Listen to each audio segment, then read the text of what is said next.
dismiss pending further investigation, to dismiss all cases based on actual innocence. Thank you.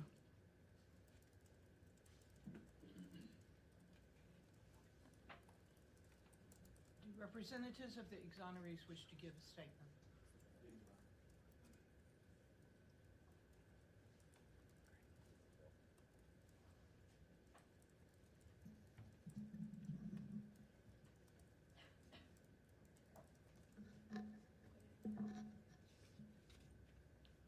May it please the court. Thank you, Judge Blasey, for giving us the opportunity to be heard and to have this hearing and have the opportunity for the truth and justice to come out. Thank you. This is an extremely important case. On September the 29th of 2025, this past September, there was in this city a very large and very public press conference that included, among others, Kirk Watson, the mayor of the city of Austin.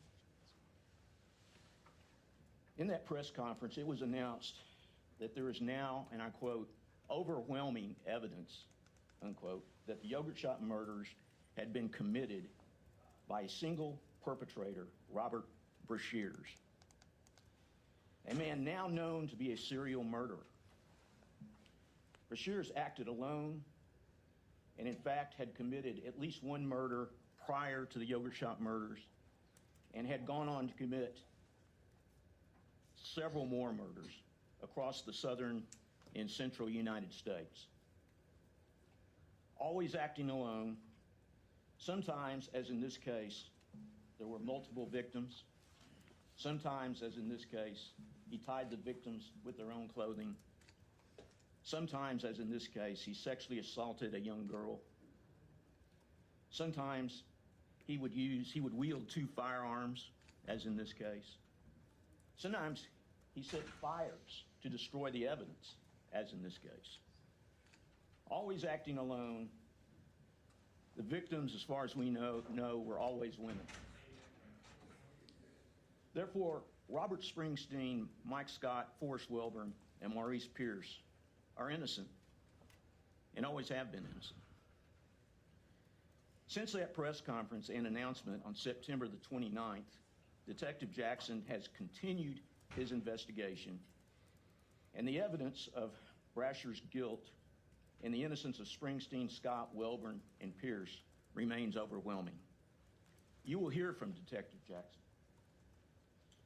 who was assigned this case as a cold case in 2022, and how he worked on this case, he and others with the Austin Police Department worked on this case relentlessly, and how in July of 2025, he submitted a spent .380 shell casing collected from the original crime scene by the Texas Department of Public Safety in 1991, and submitted it through the ATF by a task force officer to the National NIBIN database. This was in July of 2025. The same day he submitted it, he got a hit. There was an unsolved murder case in Lexington, Kentucky, where the murderer had used the same gun. This set off what I would characterize as an extraordinary chain of events involving the cooperative efforts of law enforcement and forensic DNA laboratories across the country, culminating in a positive DNA match between the DNA lifted from victim Amy Ayers matching to serial murderer Robert Brashears. So there's a murder weapon match to Brashears, there's a DNA match to Brashears, and there's an MO match to Brashears. Finally, with the court's permission, you will hear from the people that have been affected most profoundly by the false accusations and wrongful convictions. Some of the then boys, now men, and some of the family members will address the court and what the last 34 years has been like for them, and what this moment in time, this exoneration, how much it means to them.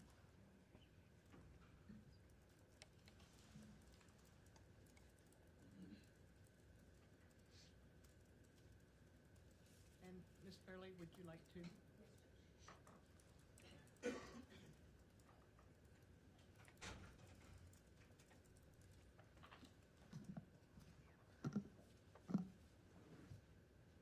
May it please the court. The yogurt shop murders is unquestionably the most notorious case in the state of Texas and has been described as the case that changed Austin. Few crimes in Texas history can provoke outrage like it has. Outrage because of the nature and brutality of the cold-blooded murder of 4 innocent teenage girls. Outrage such as to the extent that many involved would do anything to solve it, including pinning the murders on 4 young boys. These were 4 normal teenage boys at the time of these murders. For the past 27 years, we on the defense have always referred to them as the boys because we've always maintained that boys could not have done this crime because their entire youth and futures were taken away from them. Within weeks of the murders, Robert Springsteen and others were questioned as suspects and immediately cleared of any involvement.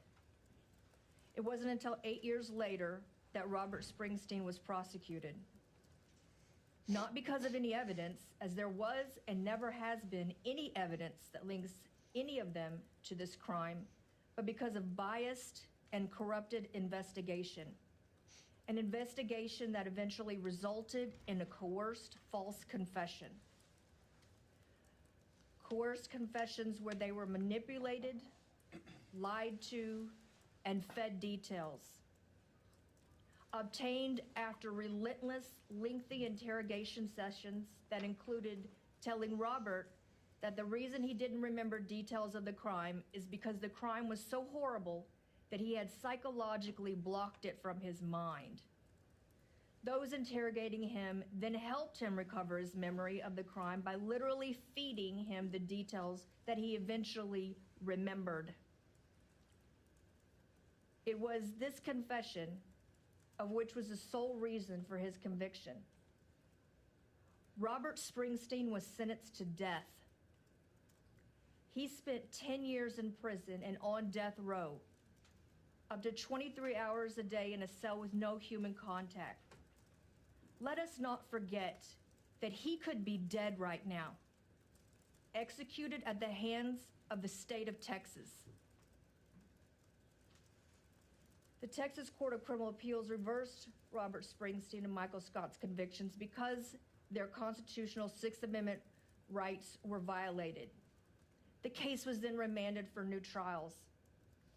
As we began preparing for trial, DNA testing of biological materials left by the killer at the scene of the murder led to a shocking result.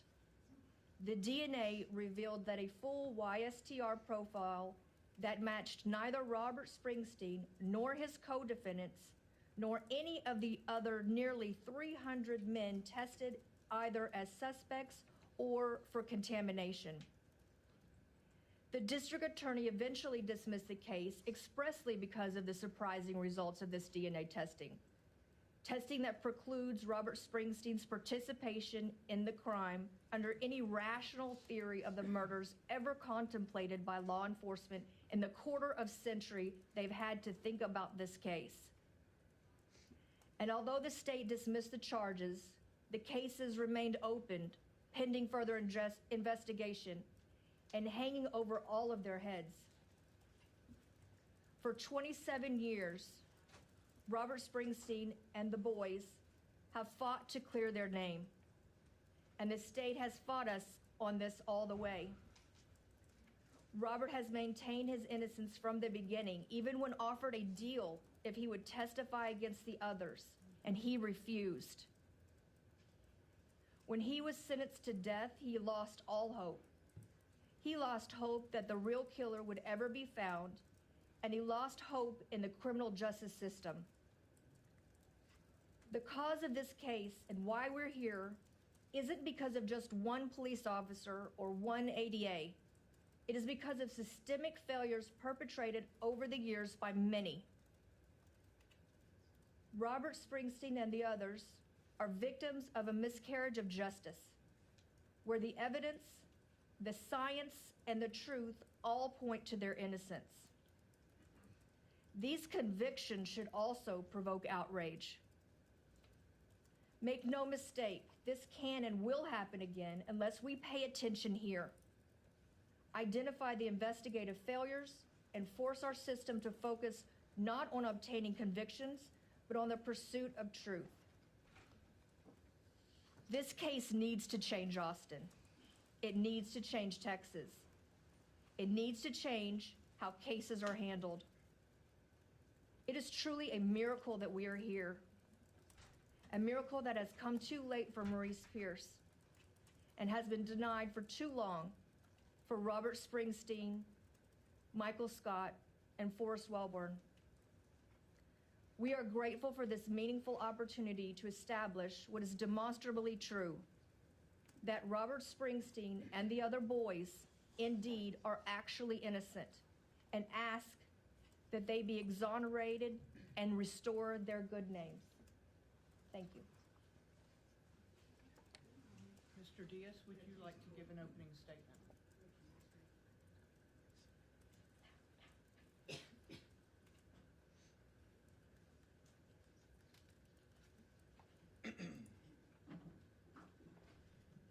May it please the court, counsel, members of Austin, Texas, folks. I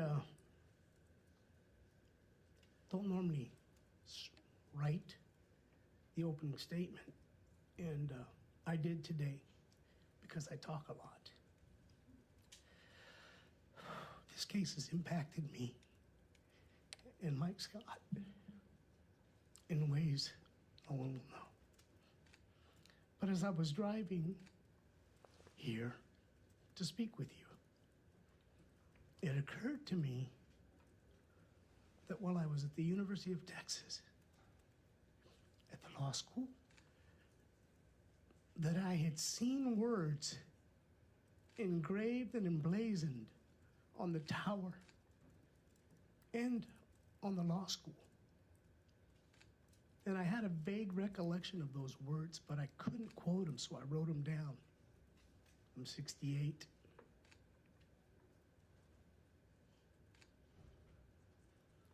And so the words are profound, but simple.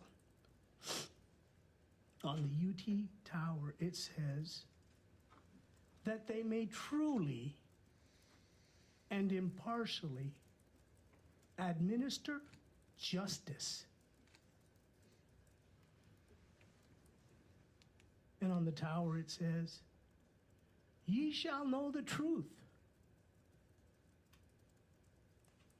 and the truth shall make you free. So, Your Honor, if it please the court, we're here today for one reason, and that is to correct the record and formally recognize what the evidence now conclusively proves in the yogurt shop murders. Michael James Scott, whom I refer to as Mike Scott, and his family refers to as the gentle giant, is actually innocent. I have been uttering those words since I met Mike Scott on October 9th, 1999. He was 25. He had his teeth. He had his hair. And he said, standing tall and walking proud. And he's right there today. He's 52. Mr. Scott spent, write this number down, think about it, 4,530 days. That's more than 12 and a half years. Think about it. It's hard to follow some of the finest lawyers in the state of Texas, some of the finest trial lawyers. It's very hard. This room is full of courageous people standing up for the two quotes that I read to you.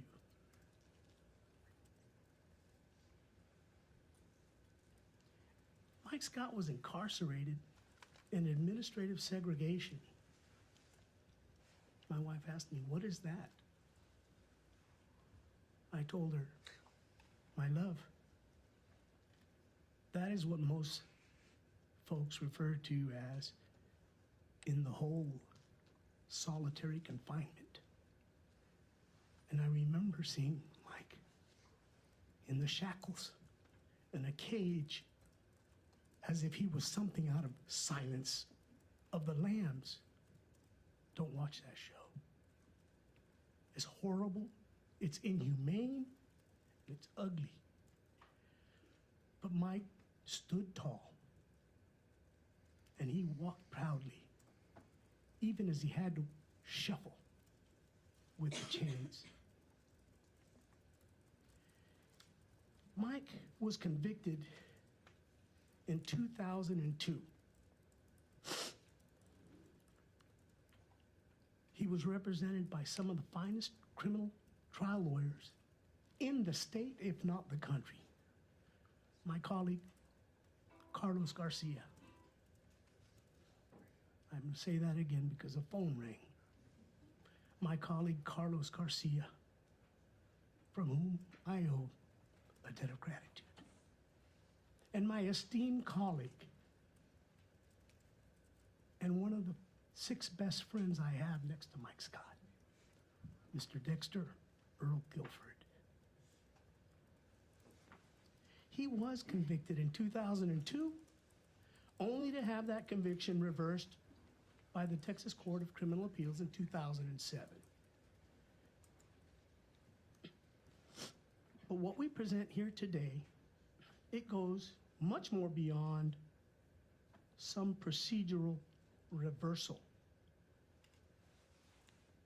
Post-conviction DNA testing excluded Michael Scott way back in 2008. There were 19 alleles that didn't come back to Mike Scott and the boys.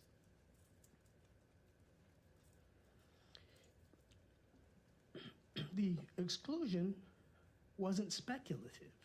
It wasn't a guess, because DNA, as we're learning more and more, is infallible. It is definitive. And on top of that, work by fine, dedicated professionals. Some of them are sitting right next to me on my left. I don't have to point at them, but they're right there.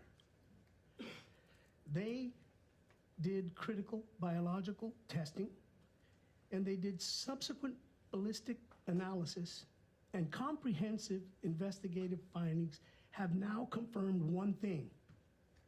By himself, Robert Eugene Brashers, or as fancy people say, Brashears,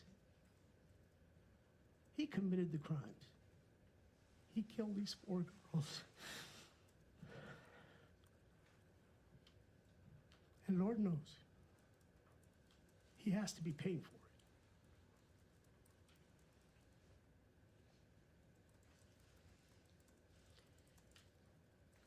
To a reasonable scientific certainty, those findings have been made by true professionals qualified.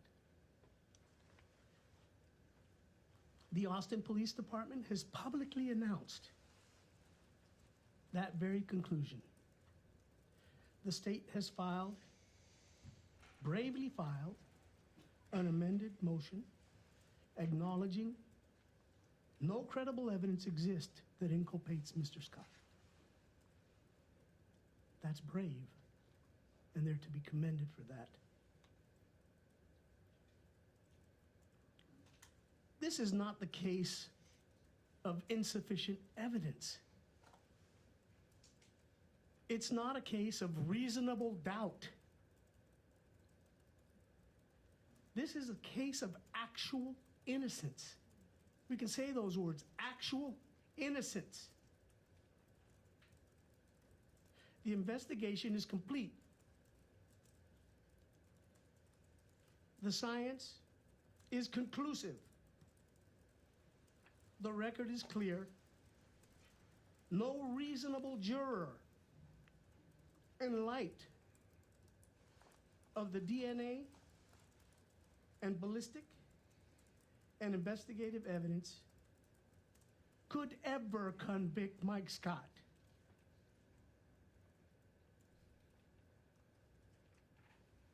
We respectfully ask the court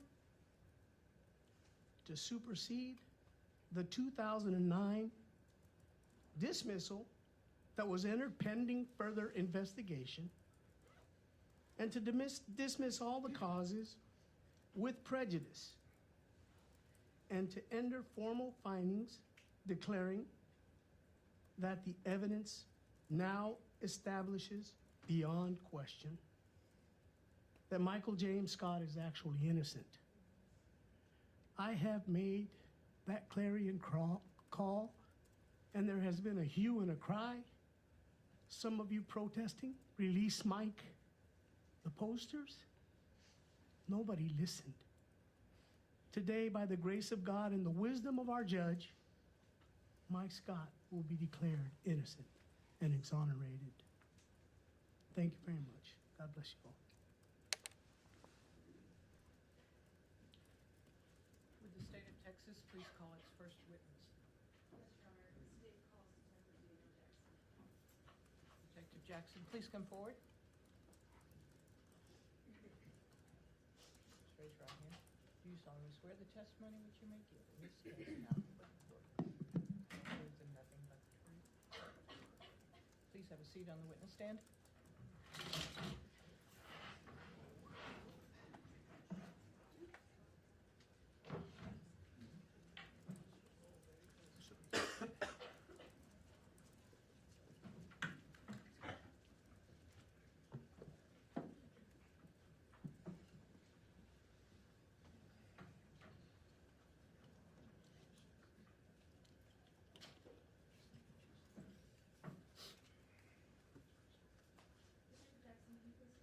I'm sorry, can you turn on the mic, please?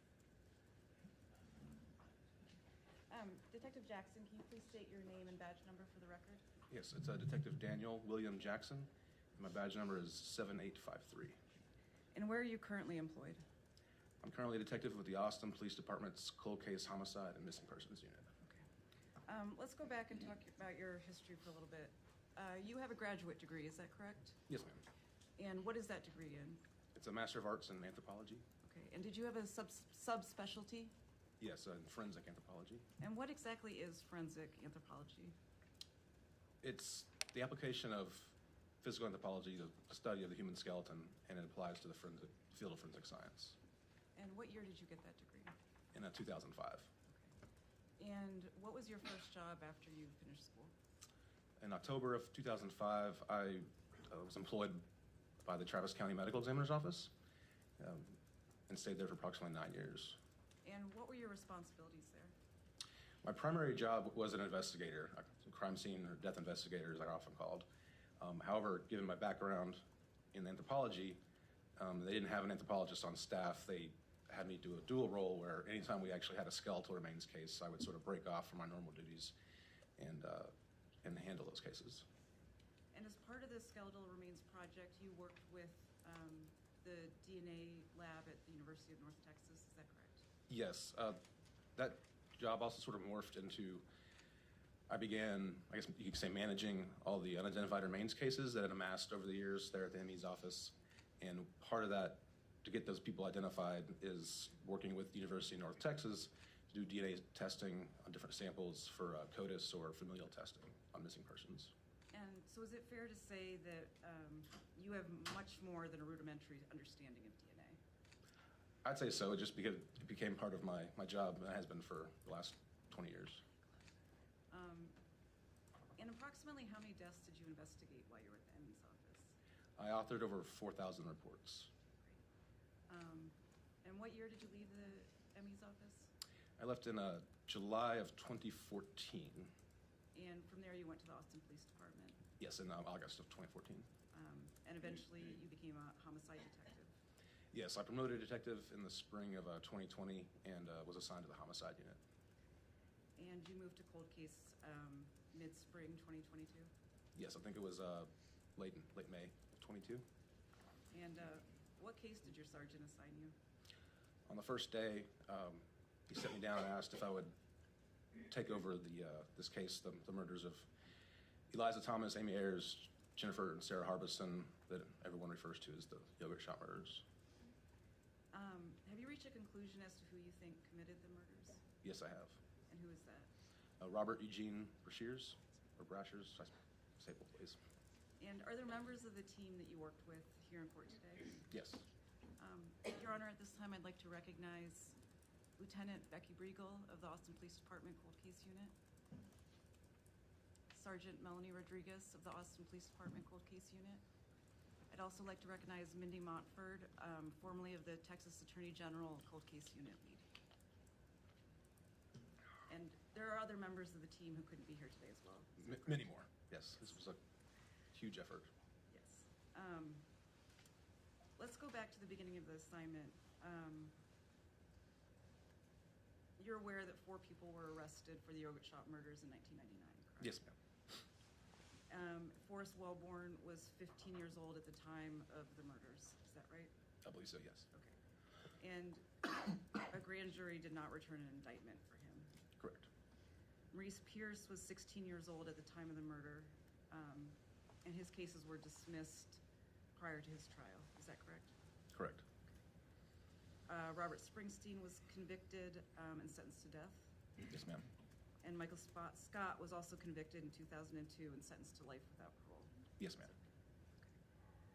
And you're aware that the 2 convictions were overturned, sent back to Travis County, and you're aware that while preparing for a new trial, more DNA testing was done and all 4 were excluded from the DNA samples tested, correct? Yes, ma'am. Okay. And that had been the DNA from a vaginal swab. Yes. Before we go into the details as to how you concluded that Robert Brashers was the perpetrator, you've previously stated you did not review the confessions that were used in the prosecutions prior to as part of your investigation. Is that correct? Yes, ma'am, that's correct. Excuse me. And why was that? For several reasons. Mainly, I didn't want to put myself into a position where I had confirmation bias. I thought, and that goes both ways. I didn't want to listen to them and think, wow, these guys are guilty as sin, and I'm going to find a way to arrest them, and discount or not put as much weight, even if it's subconsciously, on evidence that may be pointed somewhere else. And conversely, if I would listen to the confessions and thought, I would think these guys, got coerced and got railroaded, I even subconsciously might discount evidence that pointed towards them. So I just left it, I don't know who did this. And I also thought that if there was new evidence that pointed to the 4 suspects and they were brought to trial again, and I was asked, or it was brought up during, say, cross-examination, the police department's been after these guys for 25 years, is there some sort of bias here? I could swear under oath, never listen to a word they said. This is where my investigation brought me. Great.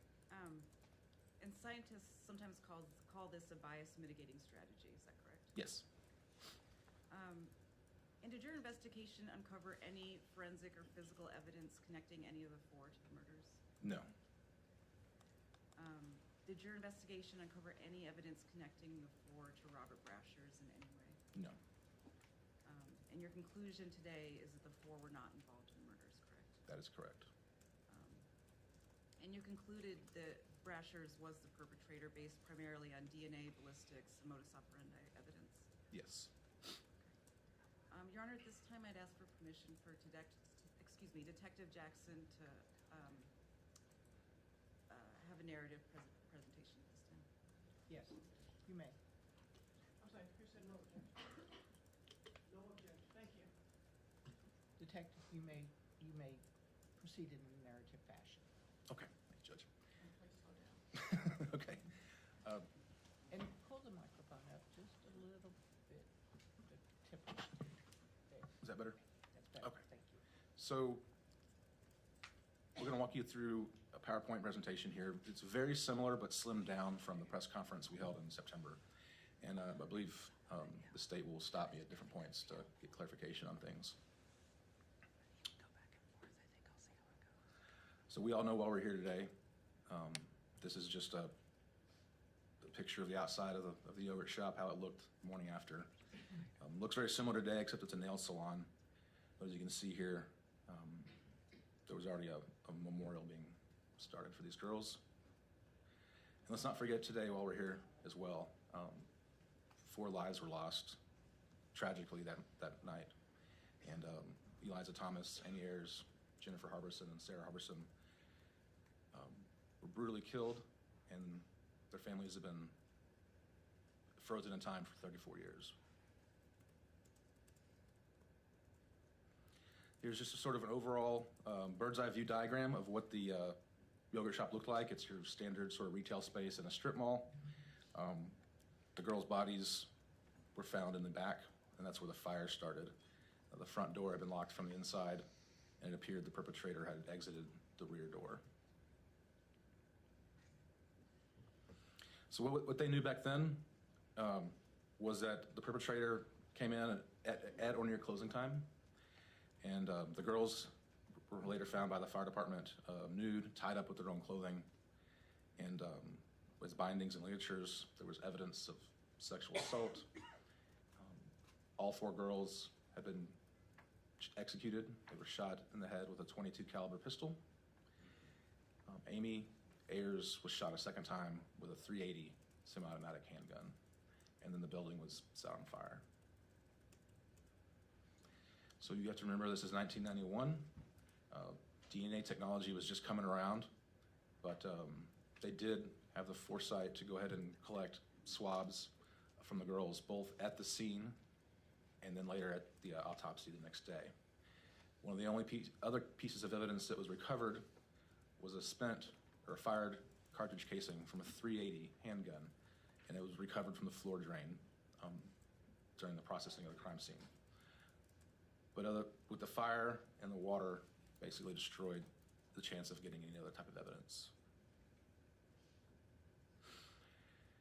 In 1999, the 4 men that we're here today about were arrested and on 4 counts of capital murder. It's Mr. Maurice Pierce, Forrest Wilburn, Robert Springsteen, and Michael Scott. During interrogation, we know that Mr. Springsteen and Mr. Scott both confessed, implicated the others as well. Forrest Wilburn and Maurice Pierce did not. They were all arrested anyway. Mr. Wilburn was no bail by the grand jury, and Mr. Pierce's charges were eventually dropped.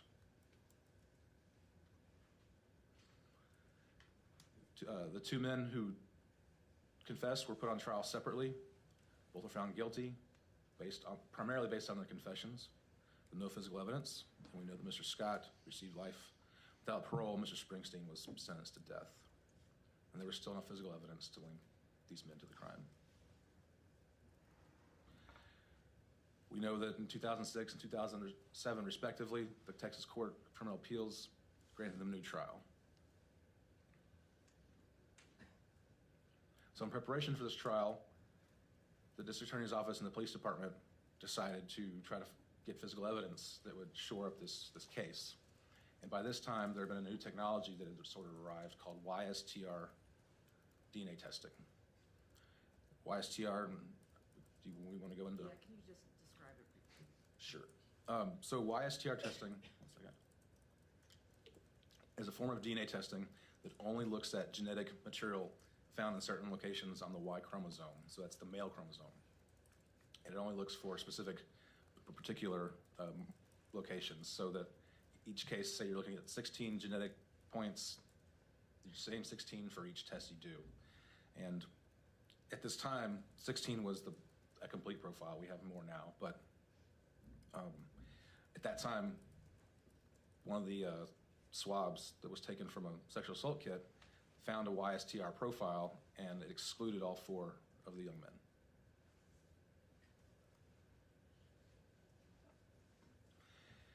So until the identity of that YSTR was known, the district attorney's office dropped the charges pending further investigation, and they began a massive investigation to find out who this donor of the profile was. I don't know how many people we've tested since then. I mean, it's 400 or 500. I mean, I was still testing, doing direct testing many times, even when I got the case. But we're here. So they wanted to eliminate any contamination. Friends, family, firefighters, police, medical examiner personnel, associates, friends, everything. And the identity remained unknown. And do you have any concerns that there was contamination? No. Because we found the same, let's say the collective judicial, or the DNA labs in the police department have found consistently the same profile that was collected by different people and sent to different labs in different decades, and it's all the same.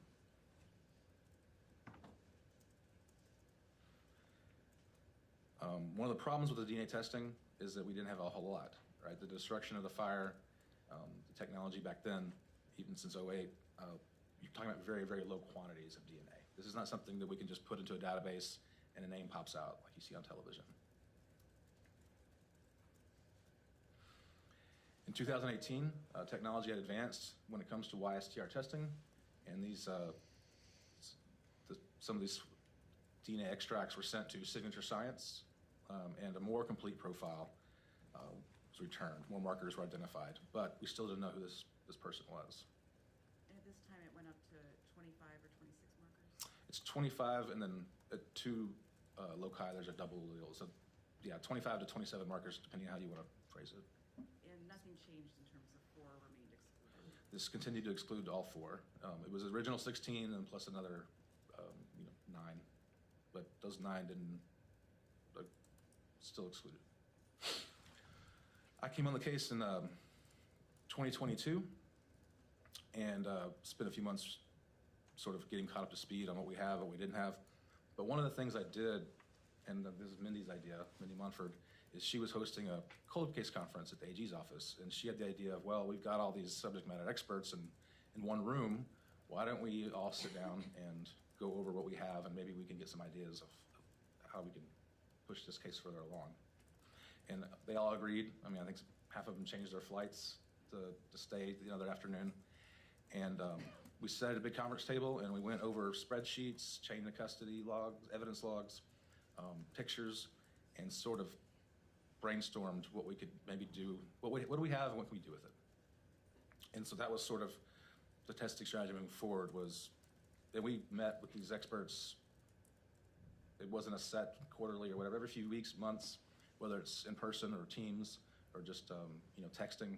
But there was always an agenda. There was updates. I mean, we sort of approached this a little bit differently. But during that time, we weren't able to get any new scientific advancements that broke the case open. We still excluded a lot of people. We sent things out for testing, but didn't pan out. However, in late June, the very end of June of 2025, I decided to revisit some of the evidence. One of the items I was interested in was the spent 380 shell cartridge casing that had been found in the floor drain. And there's now been, over the last few years, a technique that you can extract DNA from spent shell casings. It's gotten a pretty good success over the last couple of years. So I thought, maybe that's a possibility. It was in the floor drain, probably not the greatest sample if it's in a floor drain, but let's look into it and see what we can do.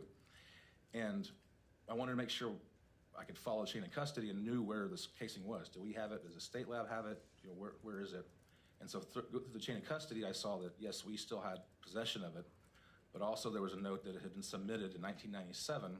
Later, I found out in 2007 as well, that in 1997, this casing had been submitted to an early ATF database called IBIS. And that was some of the first sort of ballistics comparison databases that existed. So once you submit a casing into the system, it's no longer a candidate for DNA extraction because the imaging software that you put it in is not sterile. So there's potential to get DNA from whatever last casing was put in there. So we knew DNA was out. But in talking to our task force with the ATF here, I mentioned that it had been put in 1997 and asked if that data rolled over to the new system, to NIBIN. I said, well, it should, but whether it did or not, you should resubmit it. And can I stop you right there? Mhm. This is based on the premise that when a bullet's fired from a gun and the casing's expelled, the casing's gonna have markings on it, is that right? Correct. And they're gonna have markings that would show the type of gun that it was fired from, Yes, or can. it can. The more, I guess, precise way to tell what type of gun it was fired from was from the actual projectile, the bullet itself, not the spent casing. Because a bullet will have the grooves and markings. They're unique to make and models. And then the casings, though, may have individual characteristics that would be different than any other casing fired out of a different gun. Correct. You can link casings fired from the same weapon based off of like firing pin and crimping and stuff like that. The microscopic indentations that are created that are unique to a gun. Almost like a gun's unique DNA. Correct. Like, so this database, the NIBIN system is kind of like a CODIS for spent casings. Thank you. The ATF sergeant, I don't think he's here today, but he said, you know, even if it had been submitted back then, do it again. It's not going to hurt because it's not like DNA where every time you test it, you're depleting a source. The casings doesn't go away. So he said also, the software has gotten so much better over the last few years with NIBIN, almost doing like 3D modeling, that the precision of this software, these images, is getting hits on cases that previously did not. So we submitted it on the morning of July 2nd, 2025. And on the afternoon of July 2nd, 2025, Sergeant Riley called me and put me on a conference call with Melanie Rodriguez and said, well, there's been a hit. And they got a hit to an unsolved murder in Lexington, Kentucky of Linda Rutledge. And can you describe the circumstances of that murder?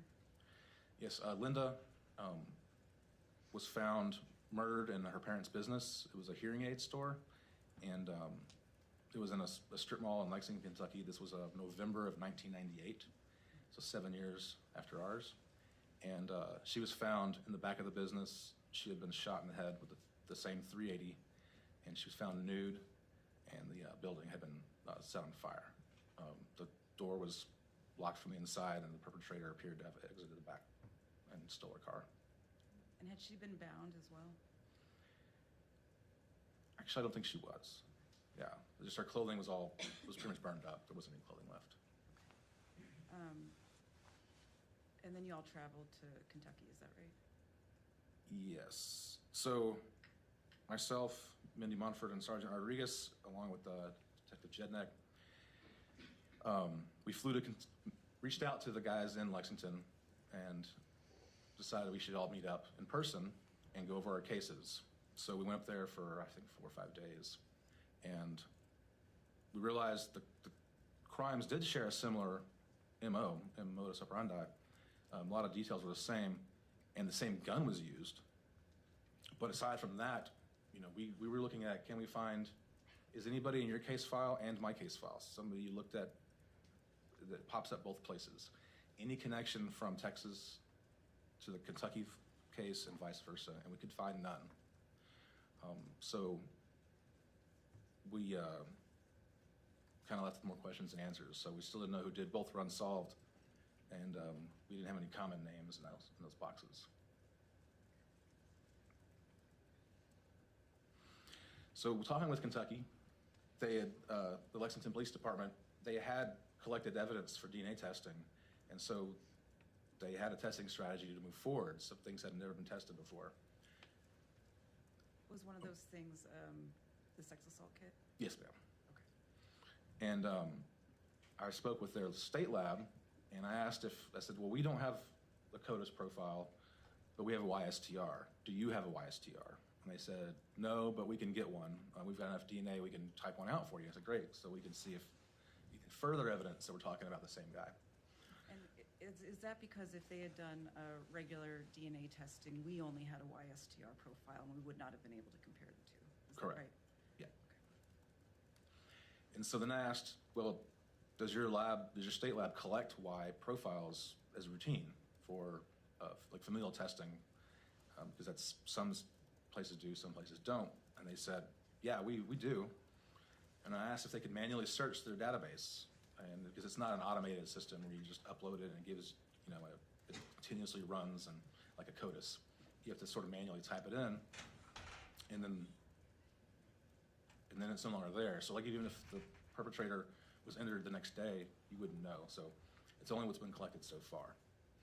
And they said, yeah, we can do, we do that. I said, well, can you do a manual search? I'm gonna send you my YSTR and you search manually. And that then led to, well, if I'm asking Kentucky to do this, why don't we ask everybody to do this? All the labs, the public labs in the country that collect YSTR data. Our CODIS administrator here in Austin sent out a request letter to all the labs in the country asking, if you collect YSTR data, will you manually search your database to are unknown? And this has been done once before. This has been done in 2019 and with 0 results. So we thought, let's do it. It's been several years. Let's do it again. There's more labs coming on board now collecting WIPE data. And so let's give this another shot. It's not something you want to ask a lab to do every week because you're asking them to stop what they're doing. We all know DNA labs around the country are backed up. So if you're continually asking them, there's a good chance they're going to stop responding to you. So we did that in, it was in August. We pushed that out in August.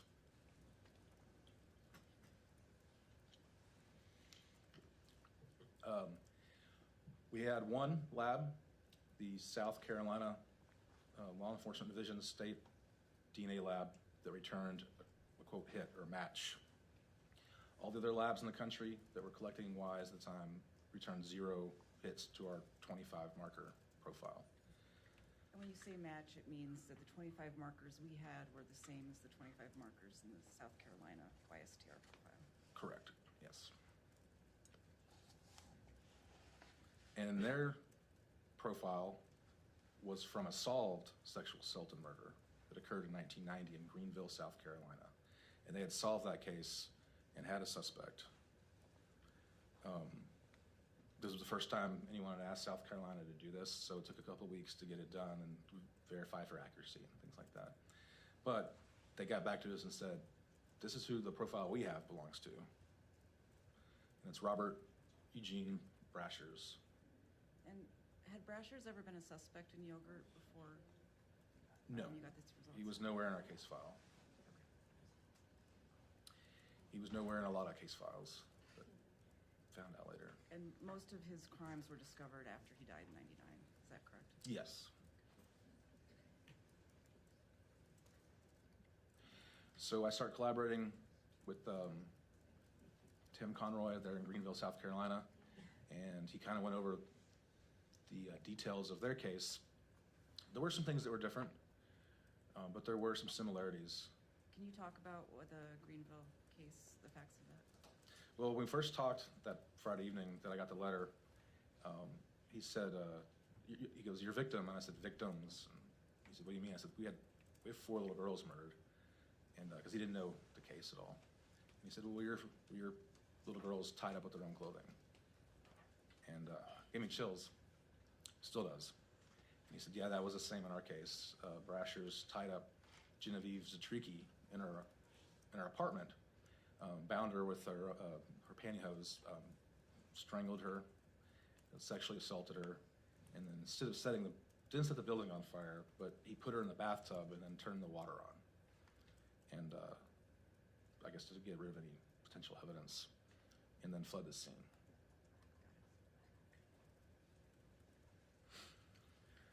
So one of the things we did was I asked Lieutenant Conroy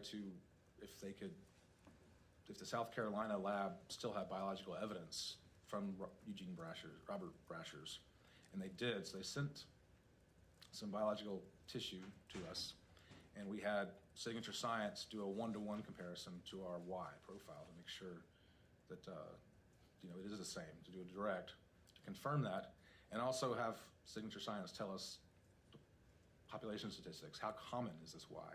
And it's not very common. There's some unique markers in there.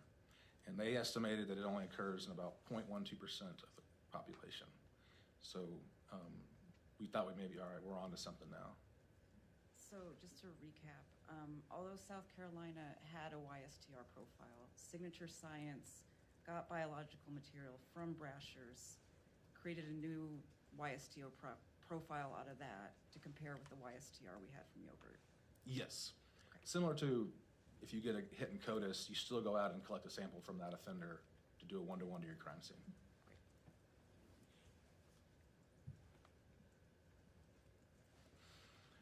So we started looking into Mr. Brasher's history, trying to figure out what he did and who he was, and found out that he was a known serial killer, known for a lot of violent offenses. The first, and also, when I talk about Brasher's, I also have to, everything I say about him, I have to qualify something. Oh, sorry. One thing about Brasher's, and I'll probably do it here a couple times, is that anytime we talk about him, I usually have to qualify it with that we know of, because there's still so much we don't know. But one of the things we do know is that his first known felony was in 1985. He attempted to make sexual advances on a woman. She resisted. He shot her, but she survived. He was sentenced to 12 years in prison, but he was granted parole in 1989. So this is a chart showing kind of a timeline of his violent crimes that we know of.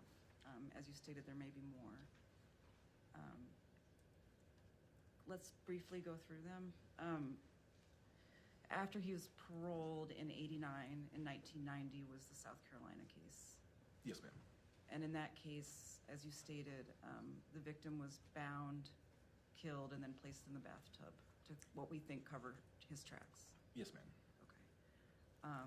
And then we believe he committed yogurt in Yes, 91. ma'am.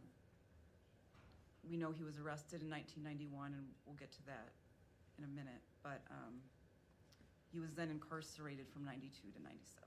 Yes. Right? And then about a month after he was released, he went to Memphis.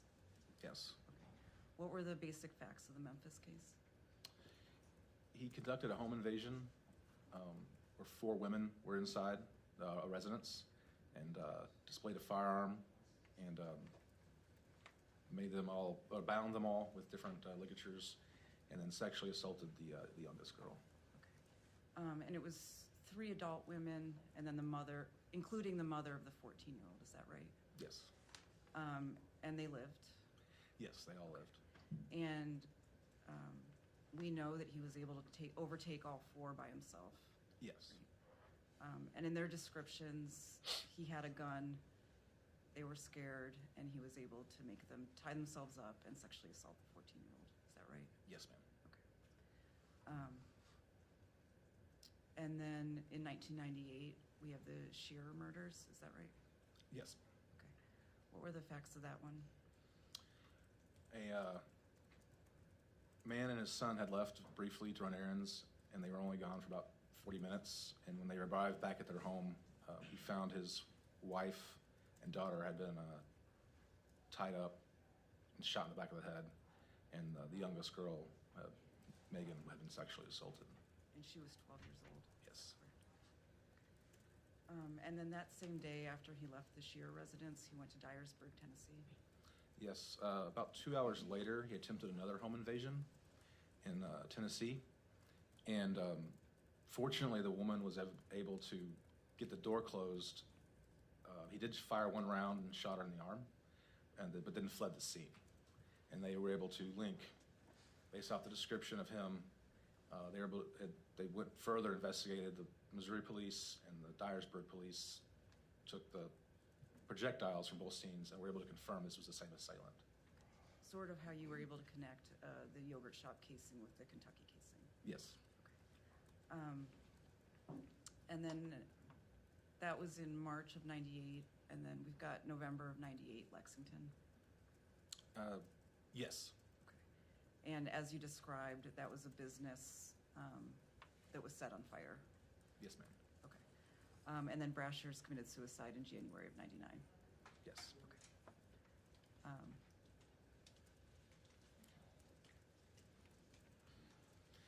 So I'm not going to make you go through this chart.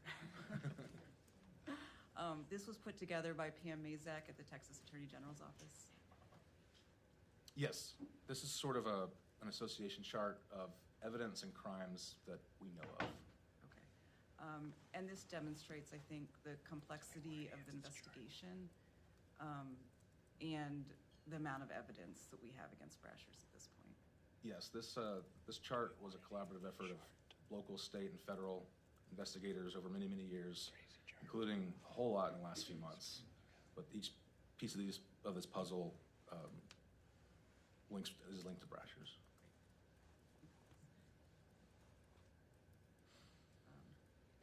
So real quickly, Brasher's never paid for any of his crimes, except that one in Florida. He was clever. He was able to evade justice for many years. He would change his name. He had multiple aliases, birth certificates. Sorry, not fast. Okay. He wrote an obituary for himself and published it in a couple of different papers.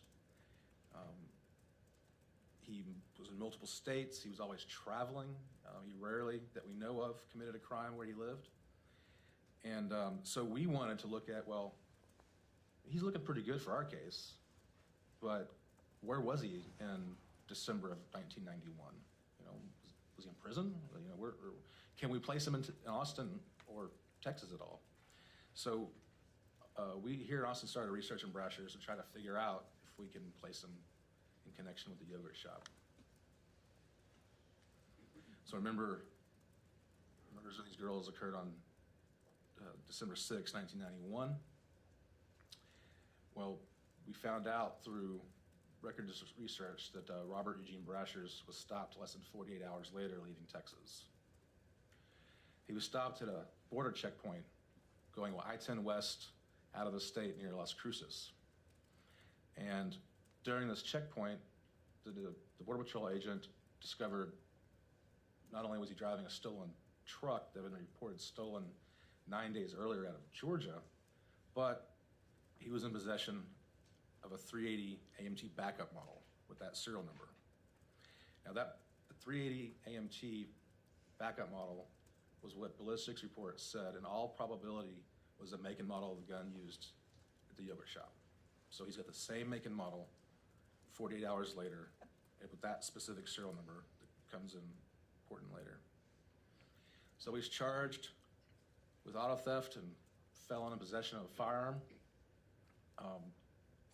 It seemingly was probably seemingly not important at the time, but the gun was released to his father at some point. There's no date when it was released to his father, but it's in the record that it was turned back over to his father. And after he was initially stopped, he fled for about a mile and then stopped.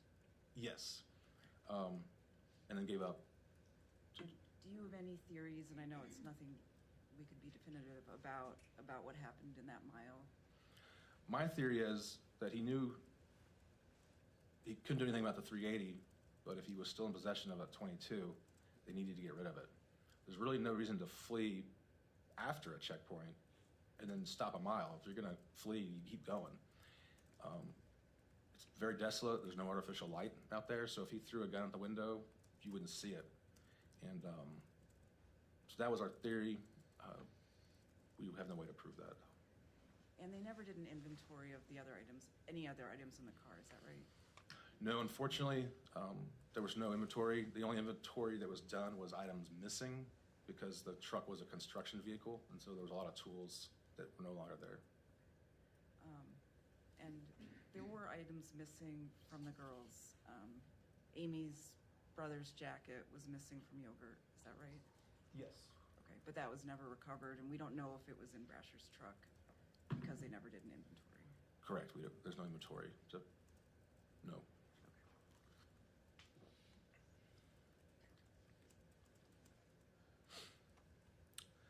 So we're getting there, but we're not quite there yet.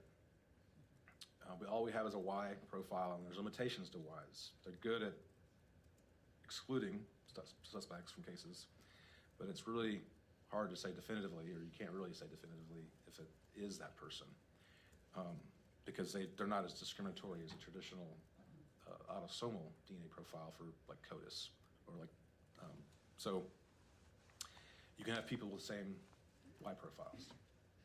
So he's looking pretty good. I mean, we could, if he was alive, we'd arrest him, but we got to be beyond probable cause here. He's dead, so we got to be at beyond reasonable doubt. So in September of 2025, we, in coordination with DNA Labs International, we submitted some more items for additional DNA testing. And while these items had been screened previously or tested previously, we thought, technology's gotten better. We don't think we'll get enough DNA for a full CODIS profile, but it's possible we could get enough DNA to do a one-to-one direct comparison to Brasher's, and because that's a different threshold. The quality and quantity, you can have less. So, male DNA was found on the fingernails of Amy Ayers, on her left fingernail clippings that had been taken at autopsy, and we were able to directly compare those to Robert Brasher's, and the DNA was the same. And sorry, just to be clear, the 4 were excluded from that sample as well. Yes, we've done additional testing since, and everything we've tested has excluded them as well.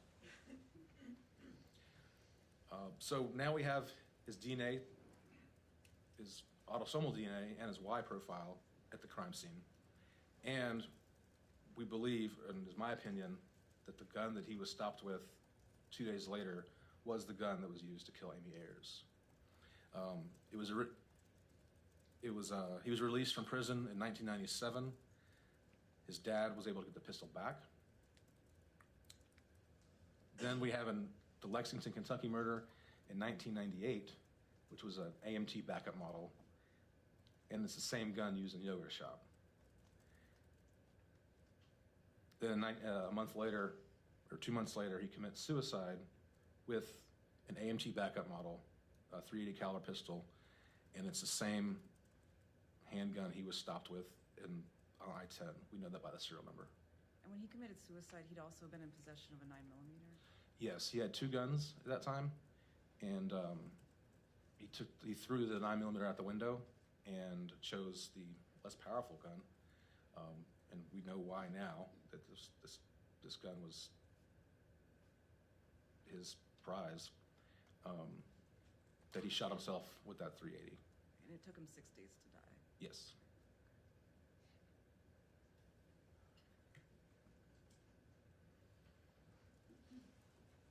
You've said before that confessions and the science both can't be true.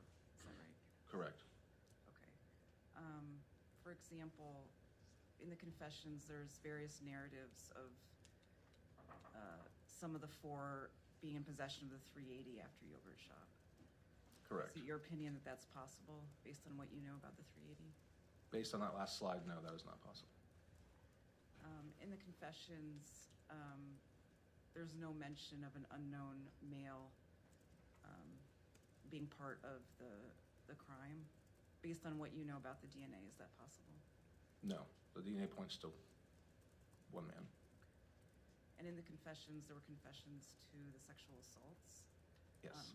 Based on what you know about the exclusions of the 4 from the vaginal swabs, is that possible? No.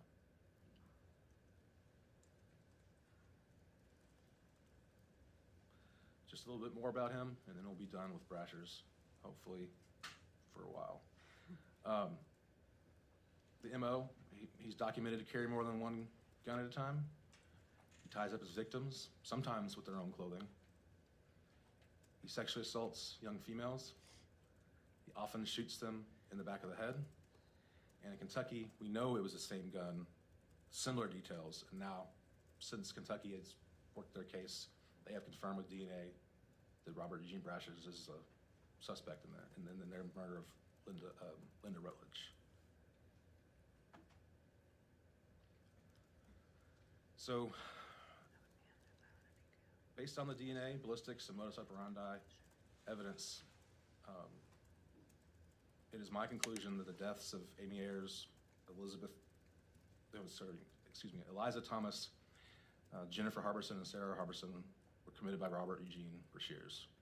Based on that, I further conclude that Michael Scott, Robert Springsteen, Forrest Wilburn, and Maurice Scott did not commit these murders. Thank you. Thank you, Detective Jackson, and thank you for your investigation and hard work. I have no further questions. Do the attorneys for the exonerees have any questions of this witness? I have no questions, Your Honor. Thank you very much. No questions. Thank you.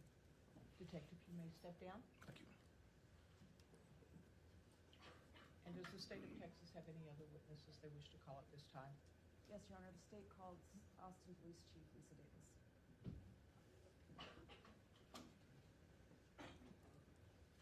You solemnly swear the testimony which you will give in this case now before the court will be the truth, the whole truth, and nothing but the truth. Please have a seat on the witness stand.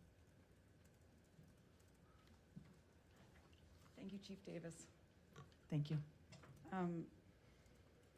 You just listened to the testimony of Detective Jackson. Yes. Okay. And you're aware of the investigation and his conclusion that Robert Brashers committed the yogurt shop murders. I am. And you're aware that your cold case unit partnered with the Texas Attorney General's office in this investigation, Yes, and that they also conclude that Robert Brashers committed the murders. yes. Is that the position of the Austin Police Department? The position of the Austin Police Department is Robert Brashers is responsible for these murders. Okay. Is it also your position that Michael Scott, Maurice Pierce, Forrest Wilburn, and Robert Springsteen are innocent? That is the position of the Austin Police Department. And do you support their exonerations today? I do support these exonerations. Thank you. I have no further questions, Your Honor. Thank you. Do attorneys for the exonerees have any questions? We have no questions, Your Honor. No questions, Your Honor. Thank you. Thank you, May Judge. Step down. At this time, we're going to take a mid-morning break. The court will be in recess for 15 minutes, and we will resume this hearing at the conclusion of the break. All right.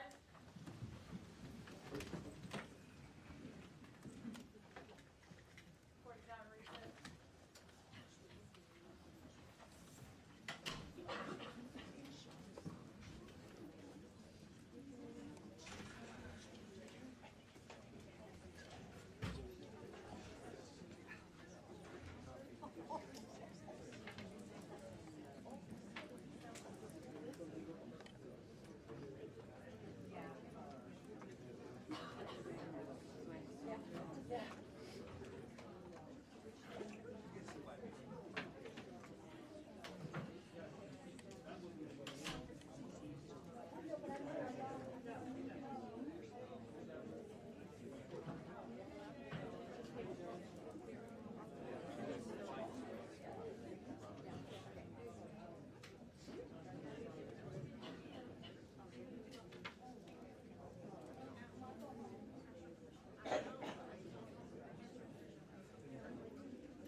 Yep.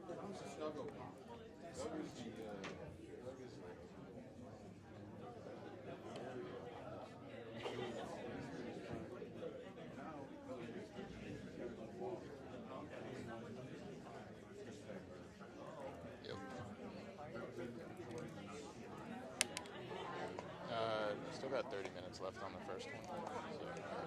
So. Okay, bye. I'm gonna 10-1, I guess. Yeah, I found much better. All right. It's a lot, bro. Yep. It's still rolling. I would just keep. Copy.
How are you?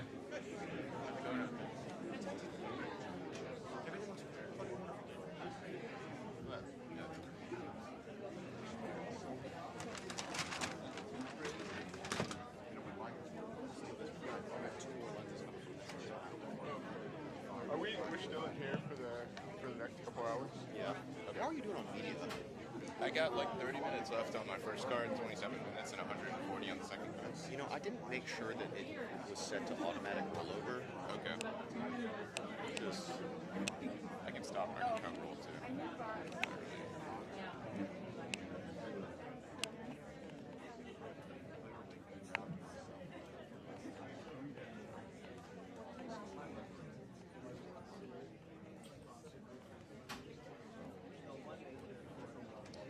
They would have an option to say not automatic. This one might not actually have that, because that would be in that menu. Water? Yeah, take a water. What's it? Goldfish? Like a treat? Yeah, for snacks.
Okay, we are back on the record.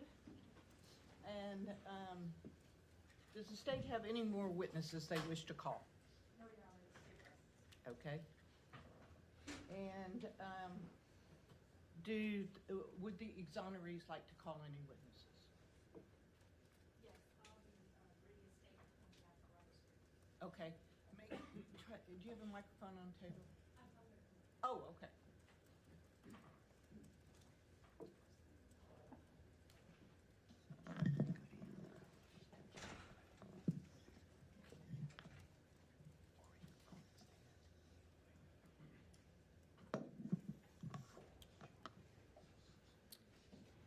Statement of Robert Springsteen IV.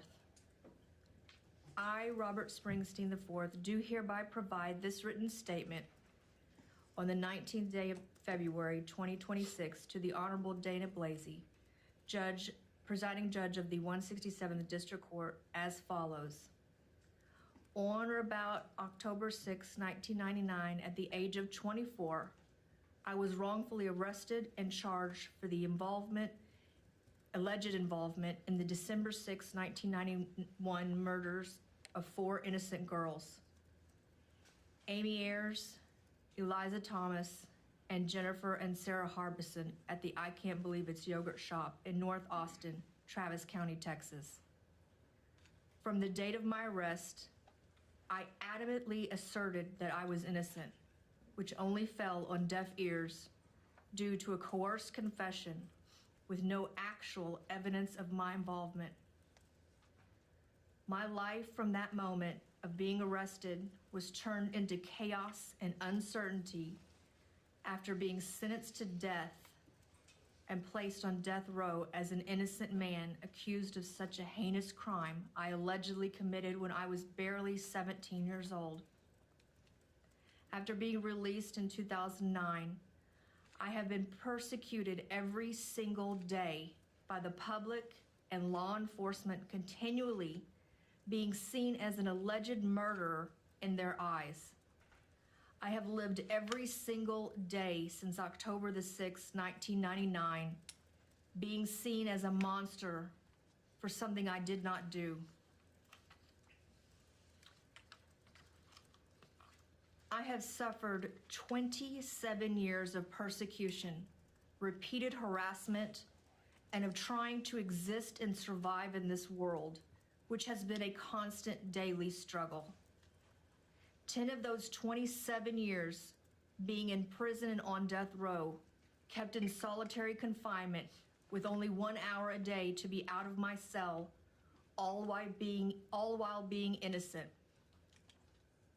Now, new DNA and ballistic evidence affirms my actual innocence and that Robert Eugene Brashears was the sole perpetrator. I pray this court will find that no credible evidence exists against me by granting a full exoneration and deem me actually innocent of the crime wrongfully accused of 27 years ago. Sincerely, Robert Springsteen IV.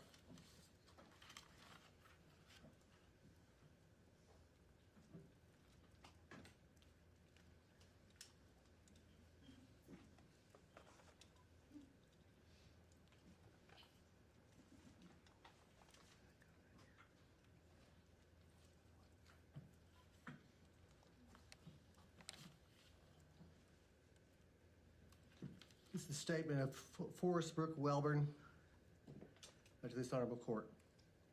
My name is Forrest Brooke Welborn. Because of the many emotions that I have today, I've asked my lawyer to read my statement. Only 4 weeks after these 4 girls were killed on December 6, 1991, I was made a suspect in what has become known as the Austin Yogurt Shop murders.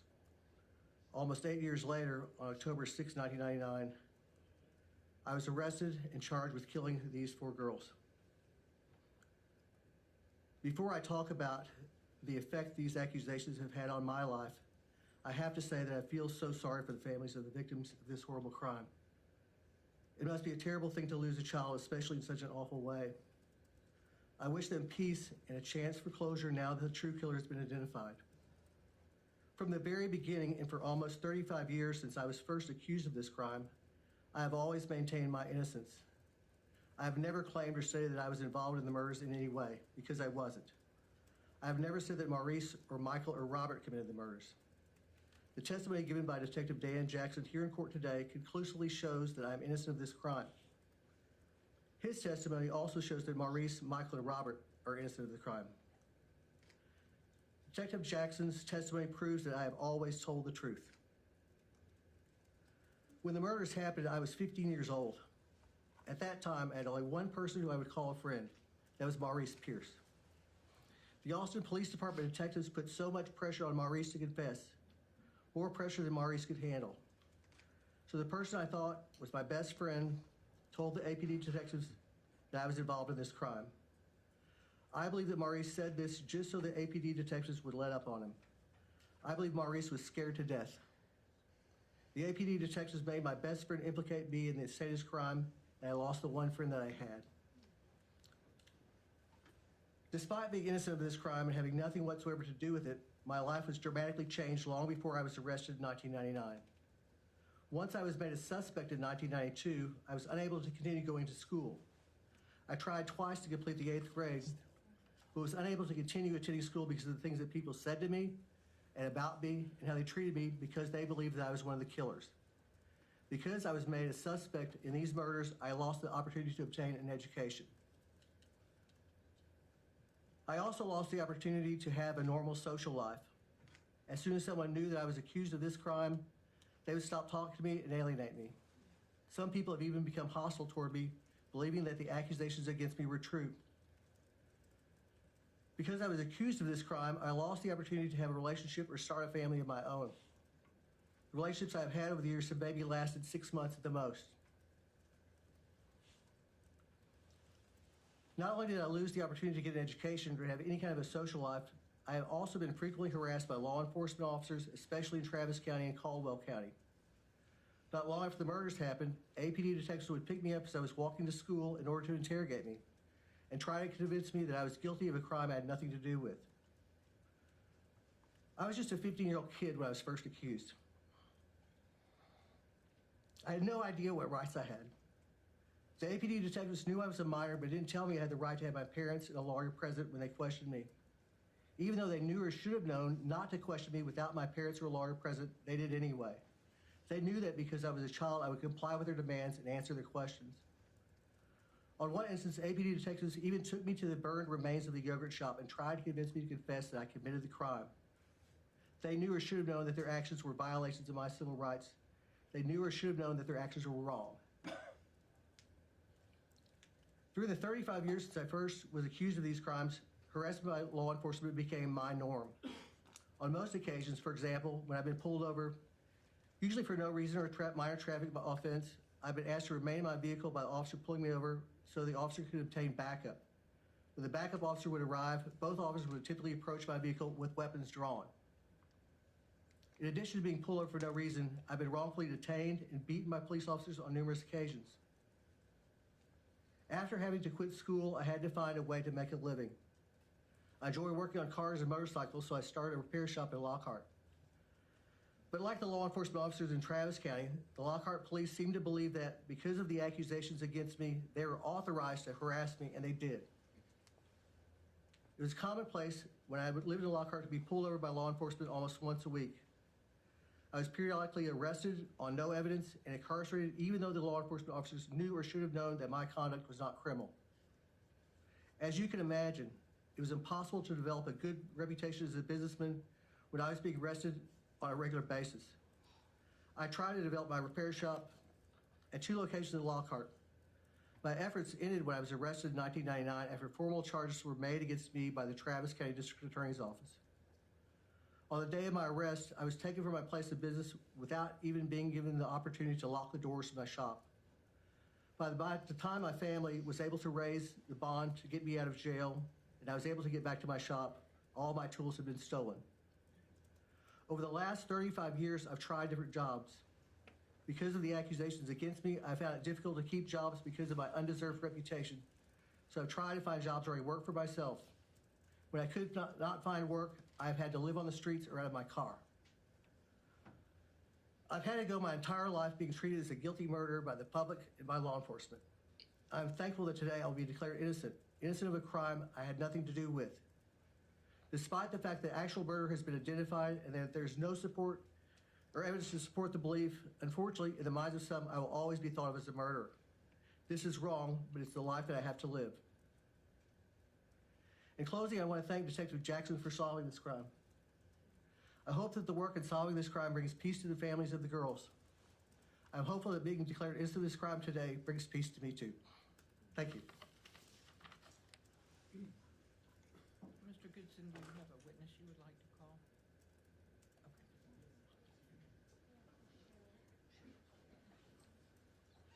Okay. Okay, please call your witness. Ms. Shipman, please come forward. Raise your right hand. Do you solemnly swear the testimony which you may give in this case now before the court will be the truth, the whole truth, and nothing but the truth? Please have a seat on the witness stand.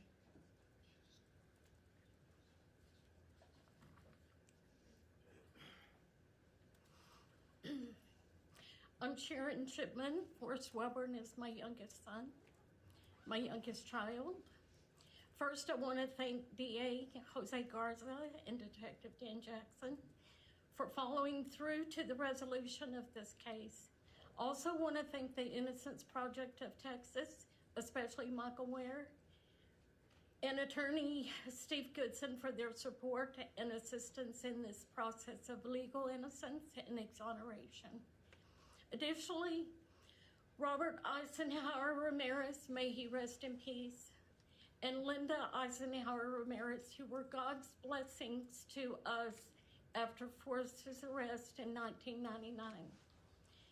And a thank you to all the loyal family and friends who stood by us through all these years. This nightmare should have never happened. These young girls should have never lost their lives.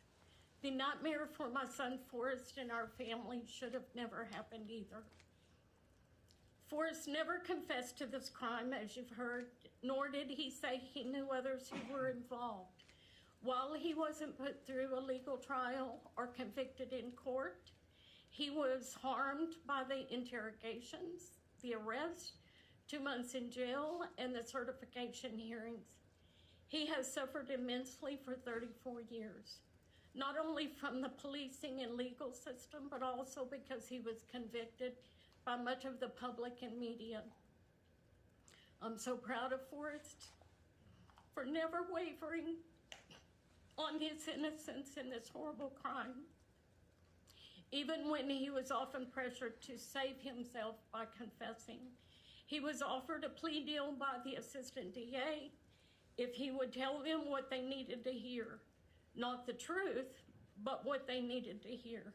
His dad and I were in the room when that offer was made, but later in court it was denied that a plea offer was ever given him. Forrest was 15 when first questioned in this case. He was also approached by detectives parked on the street as he walked to school, told to get in and go for a ride. He was questioned then, still 15 years old, without his parents' knowledge. Being so young, he didn't know he could decline.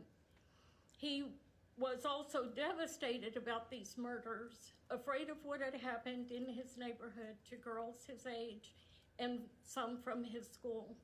And he wanted to be helpful. He knew he had nothing to do with it, so thought it could only help to cooperate. But from that moment, his life changed. Over many years, detectives subjected Forrest and his family to pressure, insisting we say that he confessed and that he was involved. It was heartbreaking, frustrating, and downright scary to see Forrest suffer for the rest of childhood and his entire adult life. I could feel his anxiety, depression, stress, and anger, and it was hard for him to trust anyone. These emotions trickled down to all his relationships throughout these 34 years, affecting every aspect of his life. He constantly had strangers approach him about the case, most often unpleasant encounters. He also lost relationships and friendships over the years. The knowledge that Much of the public and even some extended family and friends believed the story that he was involved weighed heavy on all of us. When arrested, Forrest was issued a $1 million bond. He called me later that day and asked me to please bond him out, that he couldn't stay there. It broke my heart to remind him how much the bond was and that there was no way I could get the money to get him out. He called me as often as possible from jail, short, heart-wrenching calls. I wrote to him daily, trying to keep his spirits up by telling him that tons of people were praying for him. After the arrest, I had constant worry and fear. At one point, I started having nightmares, sometimes about the investigating detectives, sometimes about mobs coming to my house to lynch me. I lost a lot of sleep during this scary time. It seemed so real, and I never knew what would come next when I tried to sleep.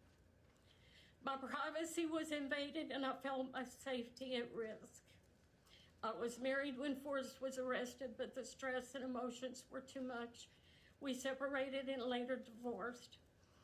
I ended up taking a second job to pay the bills and continued working 2 jobs for 18 years. What kept me going were prayers, family, especially my daughter, India, my other son, Eric, my sister, Donna, and my mom, Charlotte. I persevered knowing that I needed to be strong for Forrest and his son, my grandson. But it took a heavy toll on my health, my well-being, and my relationships. Forrest experienced betrayal of having his tools stolen from his shop when he was in jail, causing him to have to close the business. He worked on cars from his house for anyone who was willing to still do business with him. Bills still had to be paid. I've seen him do any kind of work he could think of just to make money to live. He drove an 18-wheeler for a short time. He worked for any type of construction. I've seen him struggle so much. For a time, he was homeless, sleeping in his car, even in cold winter. He moved to Lubbock and then Ohio to try to make a new start, but neither worked out long-term, away from the support of his family. He's tried hard to make a life for himself, usually working for himself, a lonely life. This case just never would go away, though. And that reduced his opportunities for employment and impacted working conditions. I'm so proud that he has never given up under these hardships. Forrest and his sister, my daughter India, were very close. Her entire adult life was haunted by the false accusations against her brother and worries about what could happen to him. She was in nursing school when he was arrested. She heard someone say, "Did you see they arrested Jesus?" Because Forrest had long hair back then. And then the whispers and glances started. Under that public scrutiny and fear for her brother's life, she had a breakdown. She pulled out of school just weeks before she would become a registered nurse, never returning to nursing school. She, like me, constantly worried about something happening to him legally or as a vigilant act of vengeance. Her concerns for Forrest were very real and affected her deeply. We, especially Forrest in India, felt someone was watching and following him for years. And just 6 years ago, even after the DNA test showed no links to the boys, he was approached by detectives as he made his daily stop for a breakfast taco and a Monster drink. They called him over to their car, the detectives did, to discuss the yogurt shop case. During that time, India was telling us someone was watching the house. Police records confirmed she was right. When Maurice was killed, the fear was even stronger. Forrest told me he was routinely being pulled over by officers for no reason, sometimes once a week. He called me and said, "Mama, they're trying to Maurice me." I saw for myself the harassment he was experiencing when one day we had to switch vehicles so he could work on mine. His car had dark tinted windows. As I drove from his house to mine, I was pulled over without cause. I waited until the officer got to the door before rolling down the window. The look of shock on his face when he saw who was driving told me everything Forrest said was true. The officer fumbled trying to find a bogus reason for stopping me. Over the years, detectives and media showed up unannounced at Forrest's home, his place of business, and his dad's house. Between detectives, media, and other people reacting to media reports, it just never stopped being an oppressive part of our lives. I'm grateful every day that his calm kept him alive through this persecution. How different could our lives have been without these false accusations, arrests, public suspicion, and being stalked by detectives and media? How much better would Forrest's life be today without these struggles and stress his entire adult life? How much better would his sister, brothers, son, and parents' lives have been without the endured worry for our loved one for 34 years? There are so many victims, so many lives harmed for so long. Of course, we wanted these murders to be solved, but not at the lifelong expense of innocent lives. On August 5th of last year, as my daughter India was dying from brain cancer, she privately told me that when she got to heaven, she was going to find out who the killer was, and she would make sure we and everyone knew who it was, so Forrest's name would finally be cleared. She passed away on September 14th. On September 29th, we got the news that DNA had identified the man who truly committed the murders. India kept her promise to us from heaven, our sweet angel, always looking out for her baby brother. Thank you. Thank you.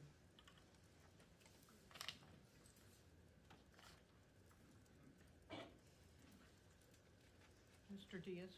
Thank you, Your Honor. May it please the court, I'd like to call Michael James Scott. Please come forward, Mr. Scott.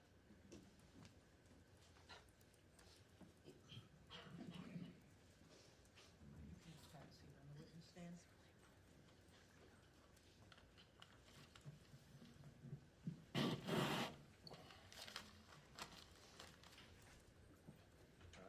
Please proceed. My name is Michael James Scott. On December 6, 1999, when the yogurt shop murders occurred, I was 17 years old. I did not commit those crimes. I had no involvement in them, and I have maintained my innocence every day since. 8 years later, on October 6th, 8 years, October 6th, in 1999, when I was 25 years old, I was accused, tried, and wrongfully convicted. I was sentenced to life in prison. On June 6, 2007, the Texas Court of Criminal Appeals overturned that wrongful conviction due to serious constitutional violations. While I was awaiting a new trial, DNA testing on March 18, 2008 excluded me and the other wrongfully accused individuals in this case. Today, more than 26 years later, modern forensic science again conclusively confirms that what I have always maintained. I had nothing to do with these crimes. The evidence identifies Robert Eugene Brashear, a known serial killer, and is the sole person responsible. He is someone I've never met. I lost my family, I lost my youth, I lost my early adulthood.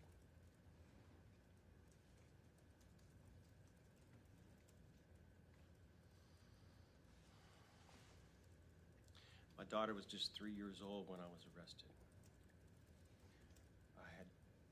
We had just celebrated our first wedding anniversary. I lost the chance to build a life with my family.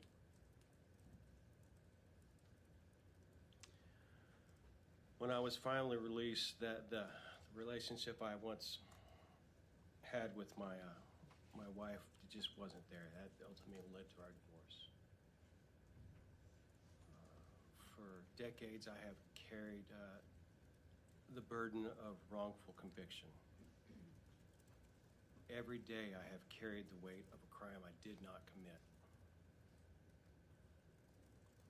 No court ruling can return the years and the love that were taken from me, but it can acknowledge the truth. I am not guilty.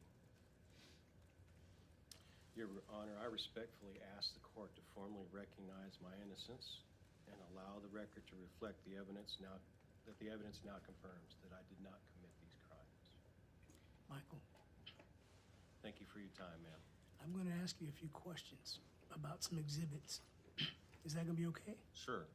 I'm going to have to do it with the judge's permission from that little machine, and the deputy's going to help me. Is that all right? Yes, sir.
I'm going to show you, at least try to show you, what's been marked and delivered in this case as exhibit number 9. Can you tell us who was in the picture? That's myself. I guess I was 16 years old. I was. What's a 16-year-old doing? I'm getting ready to go to probably a concert, an orchestra concert that I would perform. I was in orchestra in school, so I was probably dressed up to go perform. About 16 years? I think so.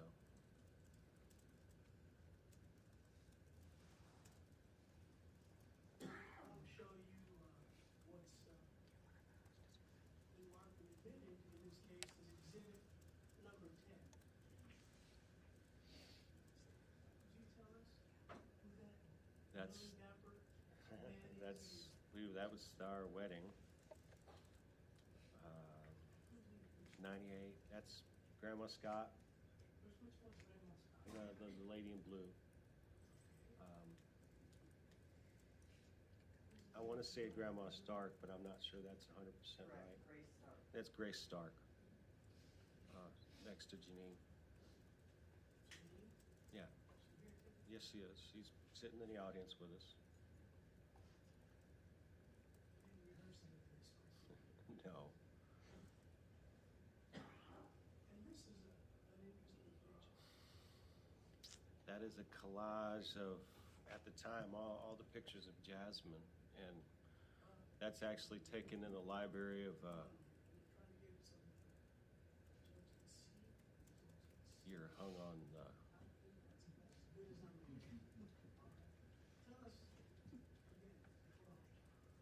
that's a lot of pictures year to year of Jasmine, and then that's a picture taken of me, Jasmine, and Janine in the Ramsey 1 library. At Tell us Vista. what the Ramsey 1 library is. Tell us that. That's the prison library. That's where we had contact. It's the only place we could have contact visitations. That's where we had visitation. Mike, you said that you've been incarcerated for about 12 and a half years. Something like that.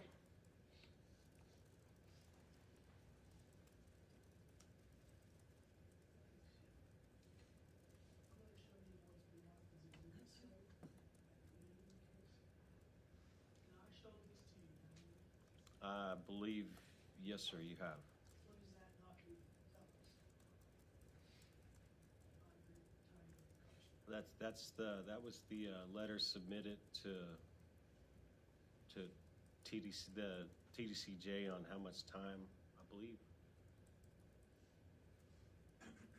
What occurred? That's the basic synopsis of my time spent inside, I believe. And I'm going to show you now Exhibit 8. Now, Exhibit 8 is a compilation of documents. It's upside down, please. Exhibit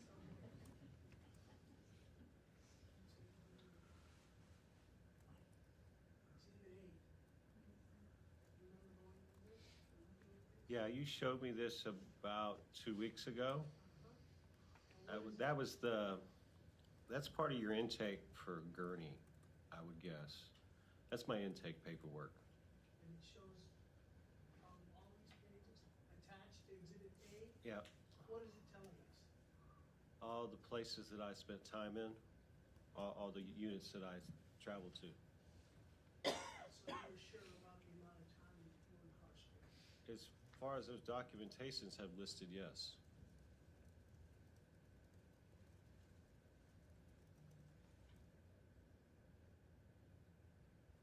No further questions. Thank you, Mike. No problem. You may, Thank you, ma'am. you may step in.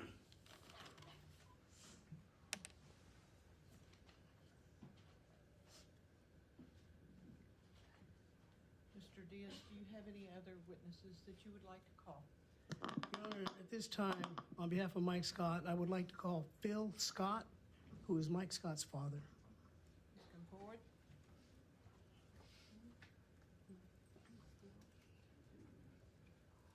We'll get there.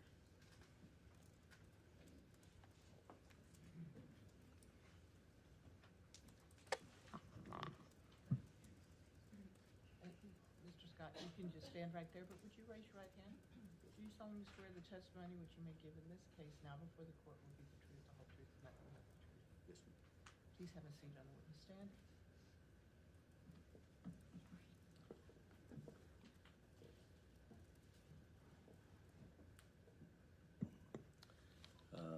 I have a short.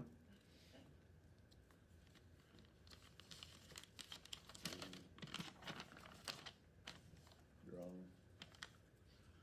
Honor. My name is Phil Scott. Michael Scott is my son. My son was 17 years old on December the 6th, 1991, and that's a minor. When these occurred, he was a minor. I knew then, and I know now, that he had nothing to do with these crimes, nothing.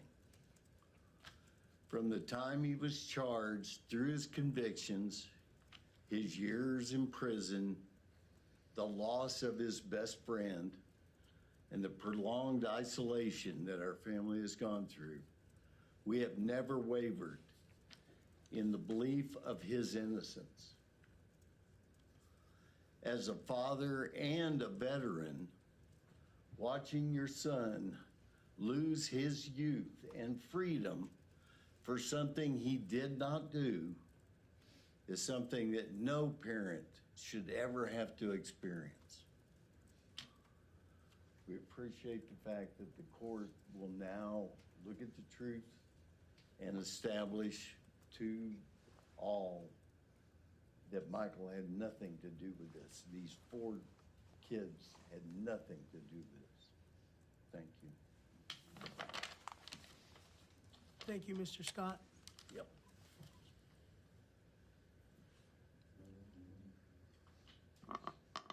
Your Honor, at this time, time, on behalf of Michael Scott, I call Lisa McLean.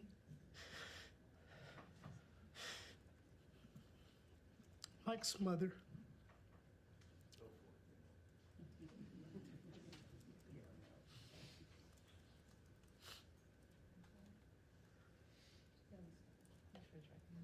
you solemnly swear the testimony which you may give in this case now before the court will be the truth, the whole truth, and nothing but the truth? Yes, ma'am.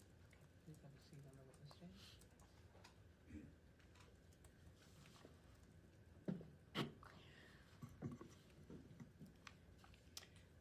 My name is Lisa McLean. I'm Michael's mother.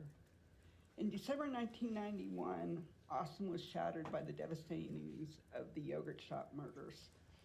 At the time, Mike was 17 years old, attending high school. He went to McCallum High School and just living his teenage life.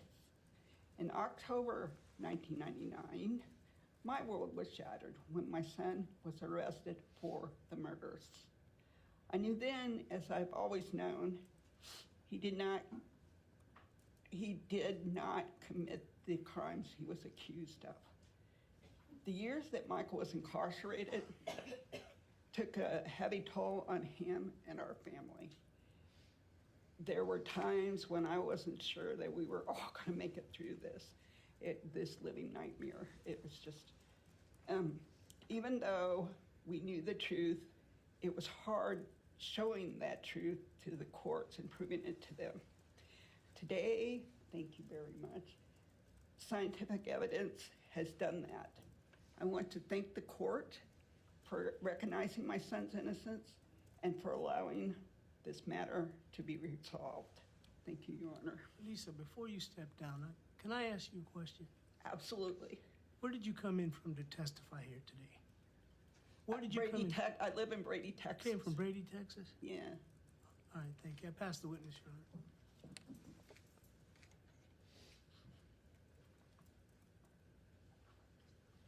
Your Honor, at this time, on behalf of Mike Scott, I would call Debbie Scott his stepmother, and Debbie is D-E-B-I.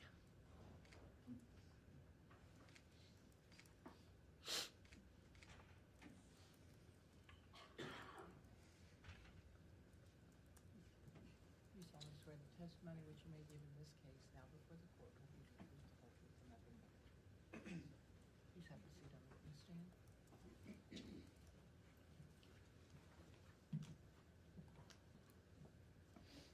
Your Honor, my name is Debbie Scott, and I'm Michael's stepmom. And I've known Michael as a member of our family for many years, including during the time of his arrest, trial, and incarceration. I never had been given reason to believe that he committed these crimes, and our family has always maintained his innocence, even when we couldn't yet prove it. But the confirmation of the forensic evidence now gives us a clarity and finality of something that our family has waited so long to see. And I thank the court to now reflect the truth. Michael is innocent. Thank you, Your Honor. Thank you, Debbie. Your Honor, on behalf of Mike Scott, at this time, I would like to call Janine Casey. That's Mike Scott's former spouse. We love her very much.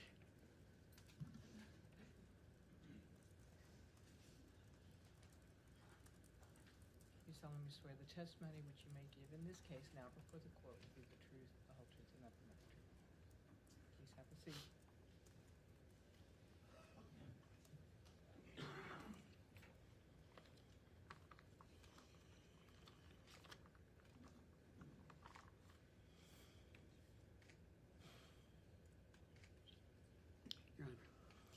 My name is Janine Casey.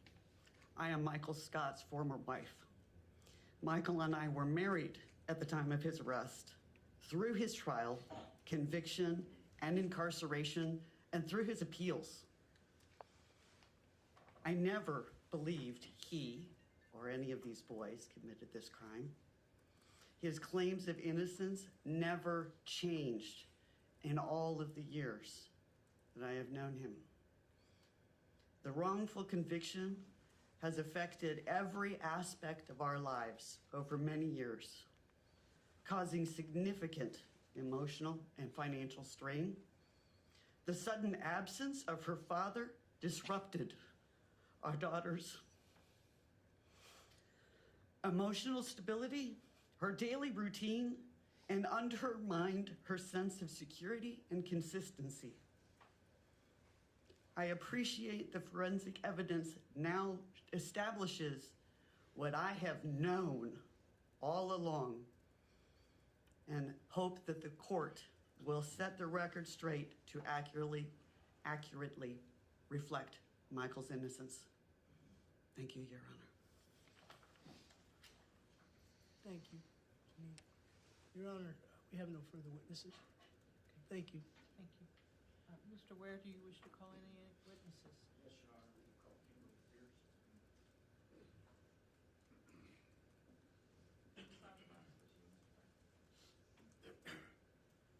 Mr. Woodson, can you? You solemnly swear the testimony which you may give in this case now before the court will be the truth, the whole truth, and nothing but the truth.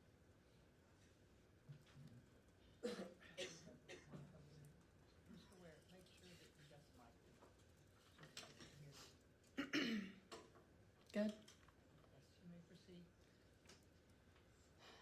Please introduce yourself and Yes. you have something you'd like to read. Yes. I'm Kimberly Pierce, Maurice's wife, and we were together in '91 as well, all the way to his death.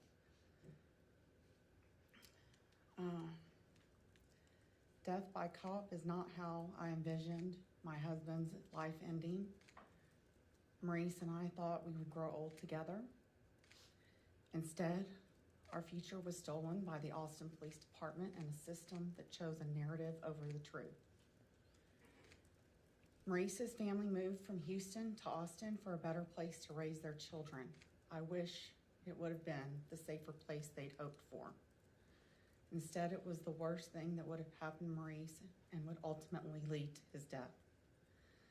As teenagers, just 15 and 16 years old, we were questioned by APD without our parents' knowledge or an attorney present.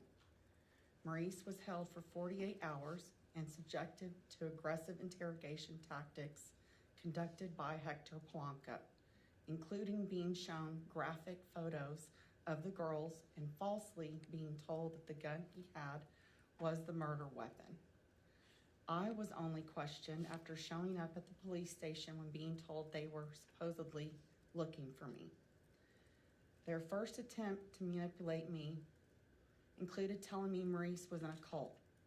When that didn't work, they told me he was visiting one of the girls at the yogurt shop that night trying to make me jealous.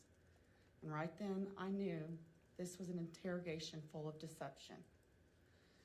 I was with Maurice from 7:30 until 11:15 that Friday night on December 6, 1991.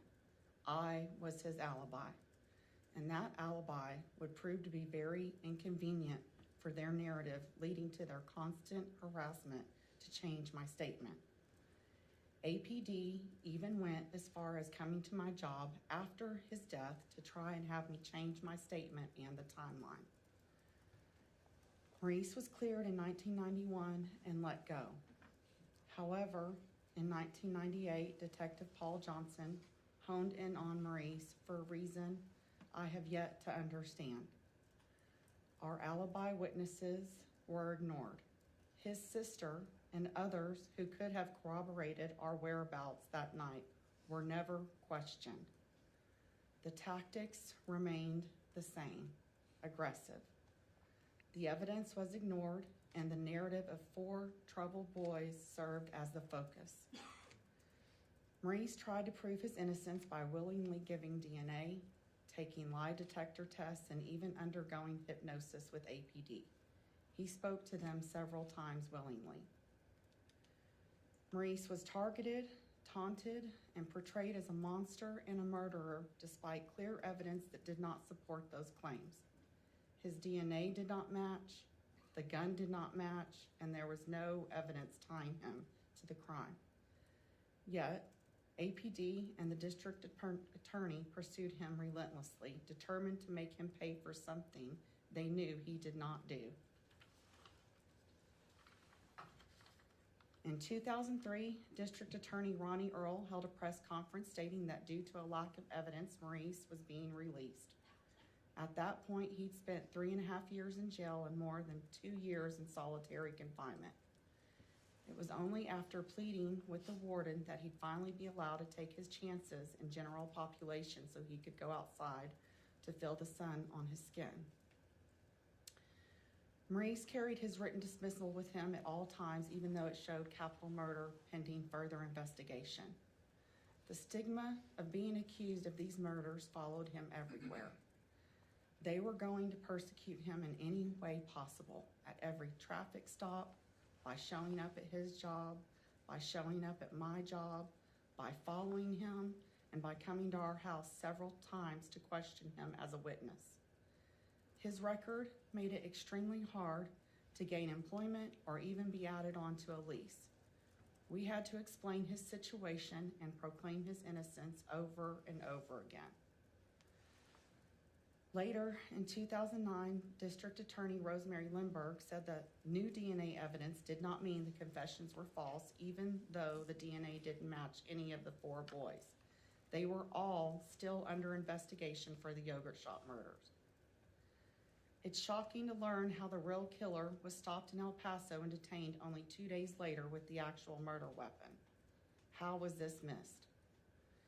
APD's careless handling of this case put Maurice in a position that tore him and our family apart. Our daughter lost her father and her innocence, and we have never been the same. Our weekends and holidays were spent visiting Maurice, separated by plexiglass. We attended countless court proceedings that should never have existed. I watched my husband plead for someone, anyone, to hear him and call into question the lack of evidence. The fact is, you're guilty until proven innocent, and if the right people accuse you, your guilt is assumed. This was not the work of a serial killer. This was the result of the Austin Police Department's institutional failure and abuse of power. There is nothing the APD can do to repair what they chose to break, but there must be accountability. Independent oversight, reinvestigation of cases handled by those involved, and systemic reform to ensure that no other family endures this kind of unnecessary loss. Maurice never deserved any of this. He deserved life, dignity, and justice. He deserved his innocence. I am truly sorry this horrific crime happened to the girls and their families. I am grateful the case is finally solved and Maurice's name is cleared. But unfortunately, he did not live to see it. Thank you.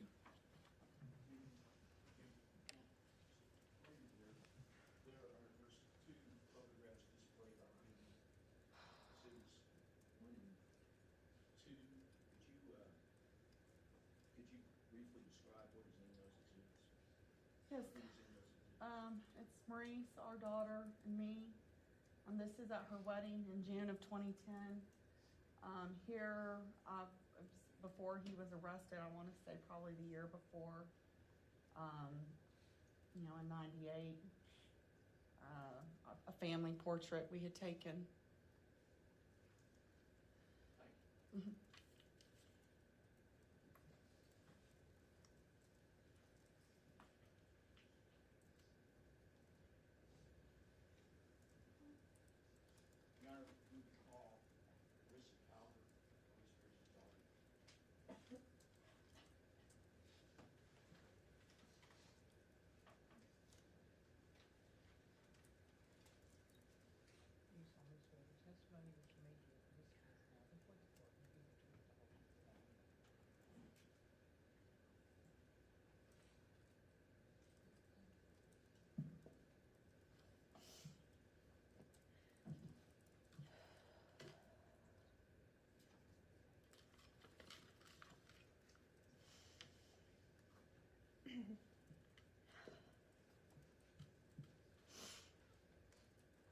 phrase most often associated with justice.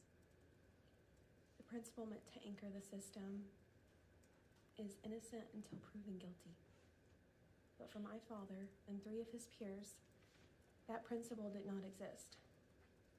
From the very beginning, the presumption was not innocence, it was guilt. Guilty until proven innocent.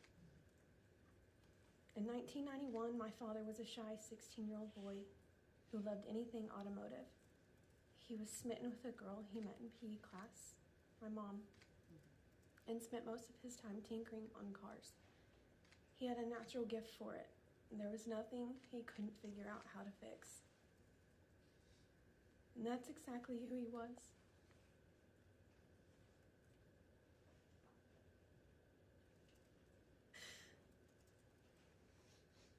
That's exactly who he was when someone needed help.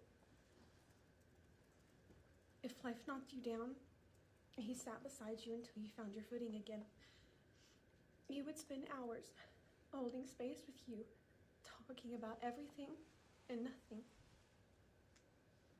He knew how to be present. He knew how to make people feel seen.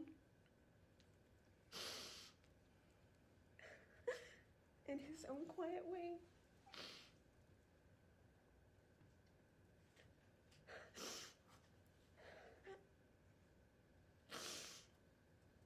He knew how to fix more than just cars.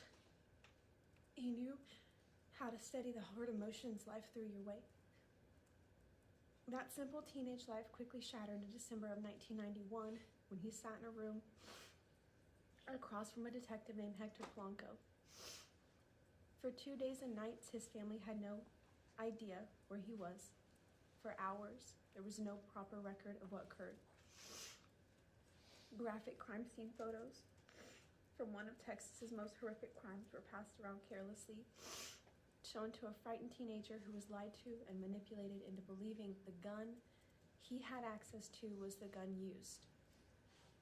Inside that room, there was no evidence, only a detective and a narrative. A narrative so completely false, it feels evil. It's this story of a boy who was a troublemaker, a magnetic leader with disciples, and later a story of a ringleader and a mastermind. Those words, ringleader and mastermind, used to float around in my head as a little girl, as I tried to grasp what was happening in my world. I learned at a very young age that the very institution meant to serve and protect was capable of evil, capable of lies, and not just harmless human error, but intentional corruption and deception. Recently, I sat with an attorney who described my father standing before the judge in 1999, saying he would give them whatever they needed to clear his name. And the attorney stopped him. He told my father he could not allow him to do that, not because he was guilty, but because the system was dangerous. Because any evidence, any test, any DNA could be taken and bent to fit the story they had already decided to tell. What does that say about justice? What does it say when an attorney knows openly and plainly that the truth is not safe in the hands of the very system meant to protect it? What does it say when an innocent man must be warned that cooperation could be used as a weapon against him?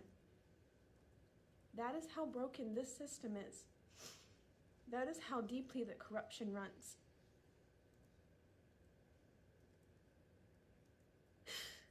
My father would be hogtied in his front yard on October 6th of 1999. Then he went against the advice of his own lawyer and voluntarily provided his DNA, took a lie detector test, and even agreed to hypnosis, all to prove his innocence. From 1999 to 2003. Despite a complete lack of evidence and repeated proof of his innocence, his alibi, his DNA, a past polygraph, and hypnosis, he was forced to spend more than 3 years in a concrete box. More than 2 of those years were spent in solitary confinement, locked alone for 23 hours a day. Those years were so dark, but he could barely speak of them afterwards. I have spent my life wondering what kind of suffering drives a strong and good man to say he would rather die than ever return to such a place. After his release in 2003, the harassment did not stop. Police followed him, watched him, treated him as a suspect in perpetuity. I witnessed it as his daughter, but those stories are for another day. Let me be clear, this is not the work of a single monster. This is not one moment of evil. This was the result of a justice system that actively hunted my father, harassed him, twisted facts to fit a narrative, and tried to force a confession to support a story they had already decided to tell. It was the result of officials who were never questioned, never checked, and never held to the standards they swore to uphold. A system that was created to protect the innocent instead became the very thing that destroyed him. For my daddy, it was a nightmare he could not escape. A traffic stop because my father rolled through a stop sign turned into what felt like an entire police force flooding a neighborhood, searching for an unarmed man who fled on foot, who fled from pure terror and severe PTSD from what he endured for years at the hands of this broken institution. I've yet to hear that dispatch. Were they searching for a man who rolled through a stop sign and fled? Or were they searching for a man named Maurice Pierce? What I have heard and seen, I call into question. That night,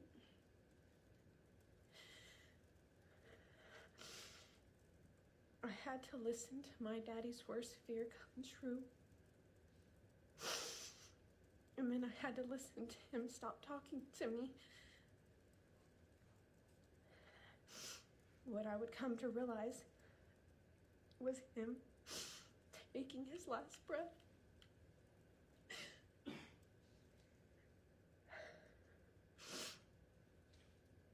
My world grew darker that night. I lost my anchor, my soft landing, my home. The pursuit would have never stopped. People wanted to see him suffer. People wanted to see him die because of a narrative created by detectives with no evidence. Alibis were inconvenient, evidence was irrelevant, and narratives reigned over all. The world grew darker for me the moment APD took my innocent father into custody. And again, when I saw him chained for the first time behind glass.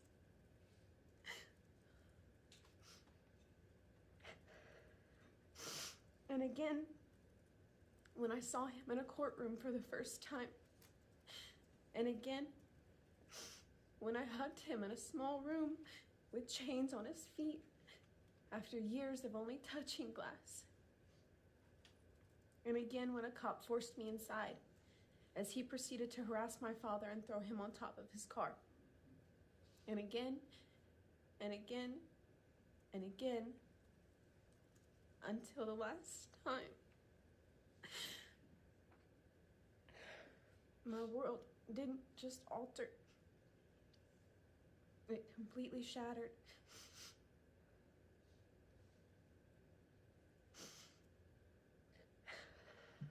To listen to the sounds of my daddy, someone I completely love and adore, live his absolute worst fear, and then to share those last moments with him unknowingly, it's completely shattered me. This was not justice. This was institutional failure. And the cost of that failure was my father's life, his dignity, and his future. My father paid the price. I do not get to see my father live in a world where everyone finally knows what he had been saying all along, that he was innocent. I do not get to see his relief. I do not get to see his peace. To the families of Eliza, Amy, and Sarah and Jennifer, my heart breaks for you and your girls. My father's heart broke for you and your girls. There are no words I can offer, but I will hold you in my prayers for the rest of my days. To the Austin Police Department, the DA's office, and to Paul Johnson, your tunnel vision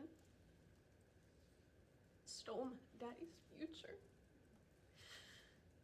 You took his peace, his freedom, his dignity, and his life.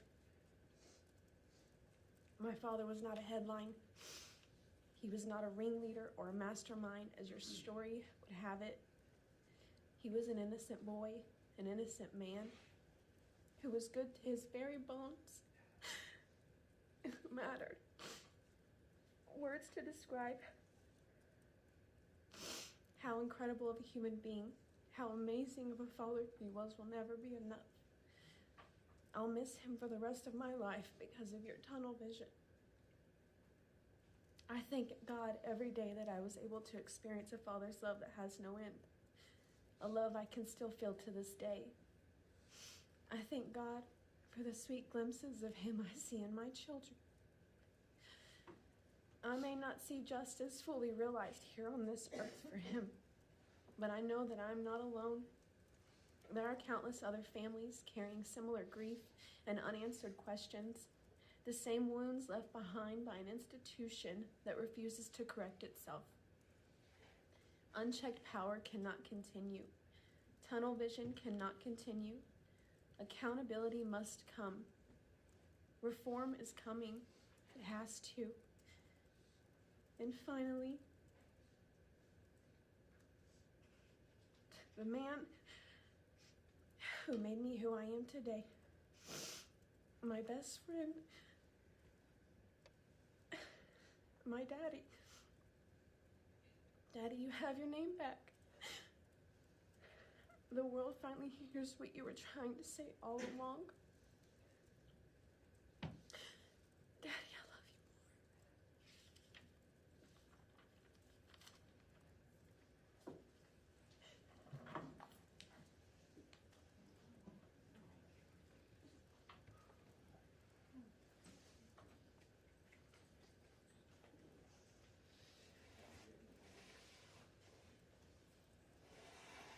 State.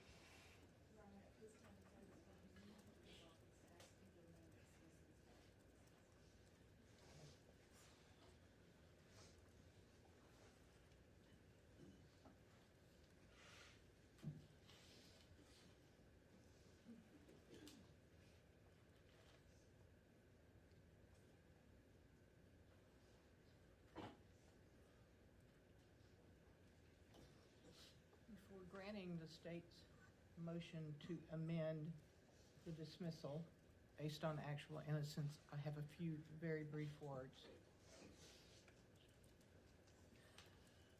To the people that spoke today, to the men that were charged, your stories are no longer ones of accusation. They are ones of endurance, integrity, and vindication.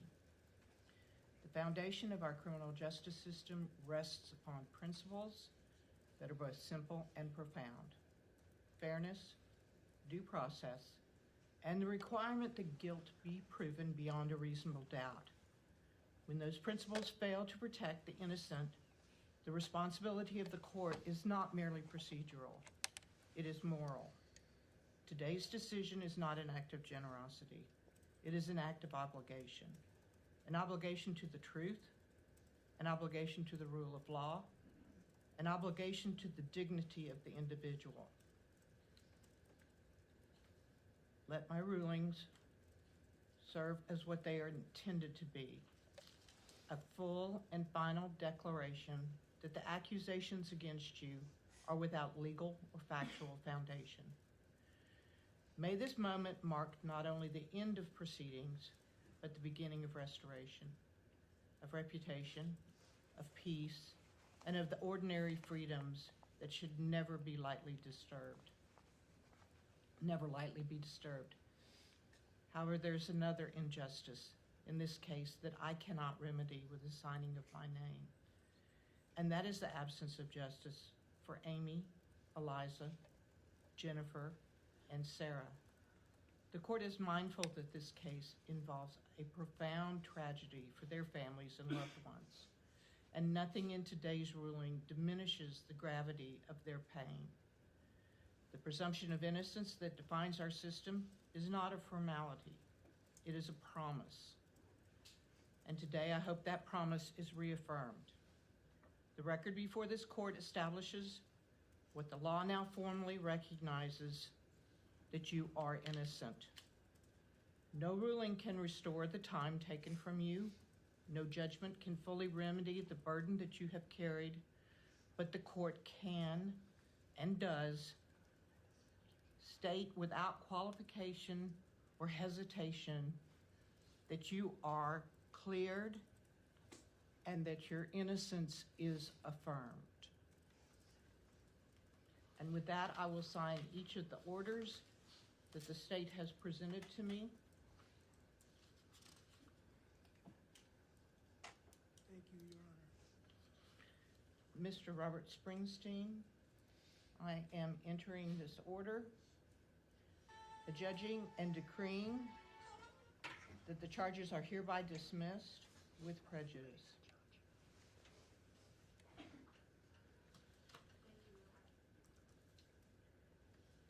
Mr. Michael Scott, it is hereby ordered, adjudged, and decreed with prejudice.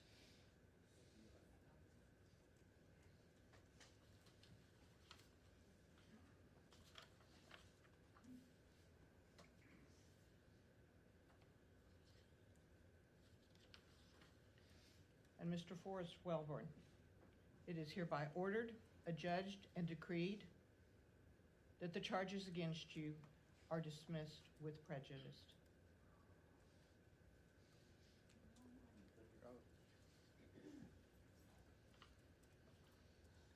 And to the family of Maurice Pierce, it is hereby ordered, adjudged, and decreed that the charges against you are dismissed with prejudice.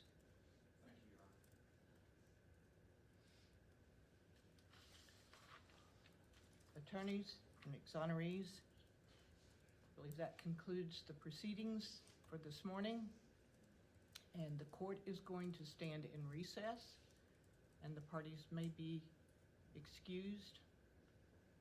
And please go in peace.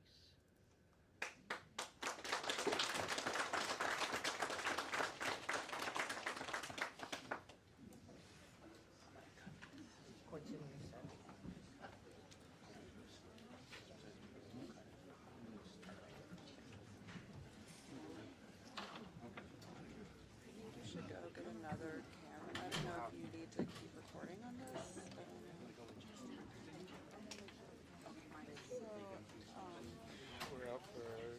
press conference? I think like I want to talk to Snora's dad.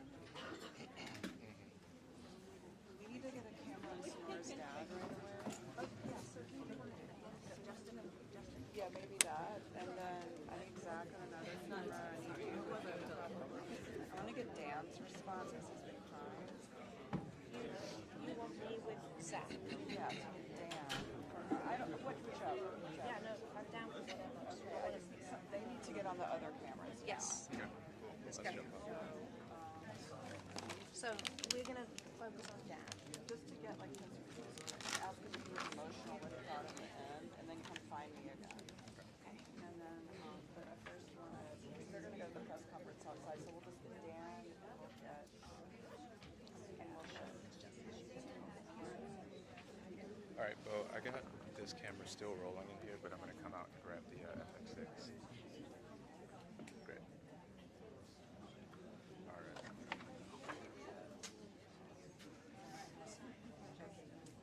I'm Kristen with the Coalition Against Prejudice. I wanted to distribute this comparison. Hey, nice to meet you guys. Sorry, I know you're in the middle of something. Yeah. Well, we'll see you soon. Okay, bye.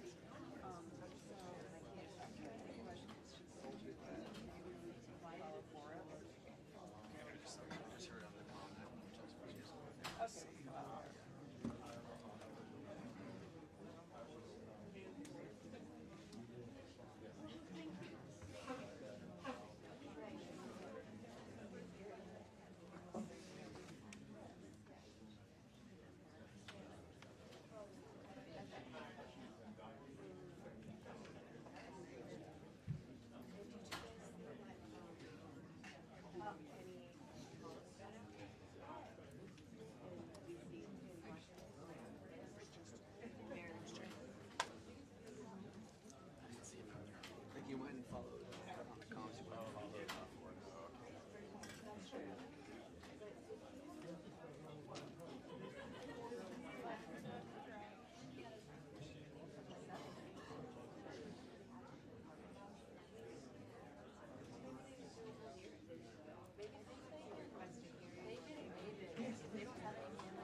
if I can't find it, billings, so I'll probably email you. All right, thank you very much.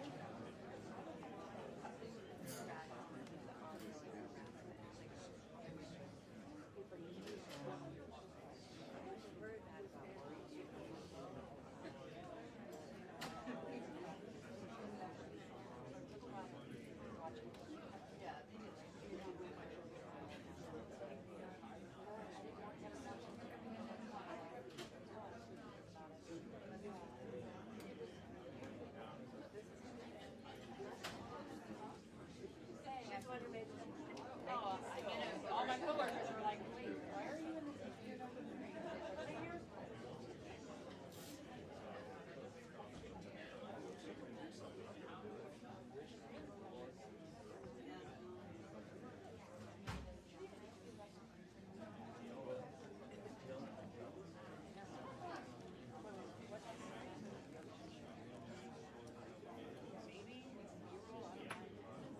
Yeah, it was just that, right?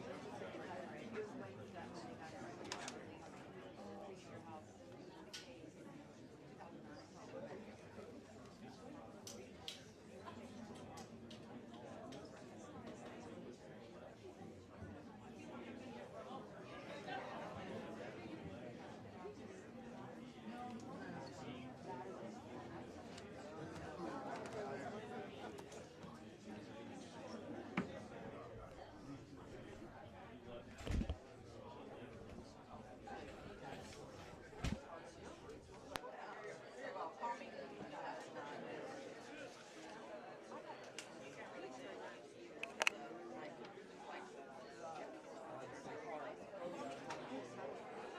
And just hard parts to happen.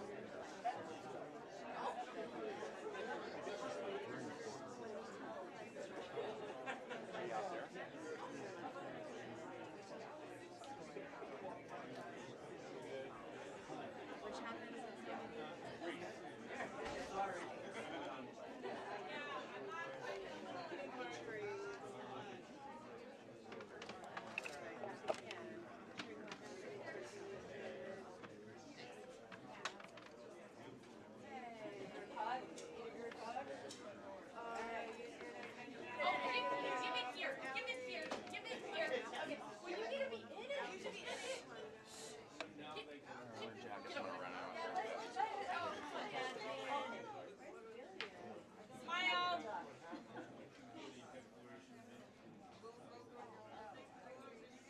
Yes, ma'am.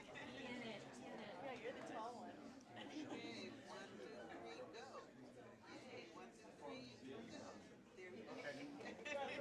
Okay, good. All right, good. Good job. Did you find your bracelet? Nope. We've decided that it just means that this time somebody else will have to do it. Yes. That's pretty rough stuff, huh? 3 words of wisdom. Yeah. I can. Yeah, that's it. Yeah, right. Hey, Johnny. Thank you again. Once I stopped being worried, I was like, I texted Barbara and said, "Let's try Redwood County." See you later, bye-bye. Oh, when you come to Austin, you don't live anymore. Right? If you come to Austin, for years, my wife and I have run a bed and breakfast out of the historic house on that park. And you're welcome to stay there. I'll get your contact information, Barbara. They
last year at the city. Me and I read the book right after.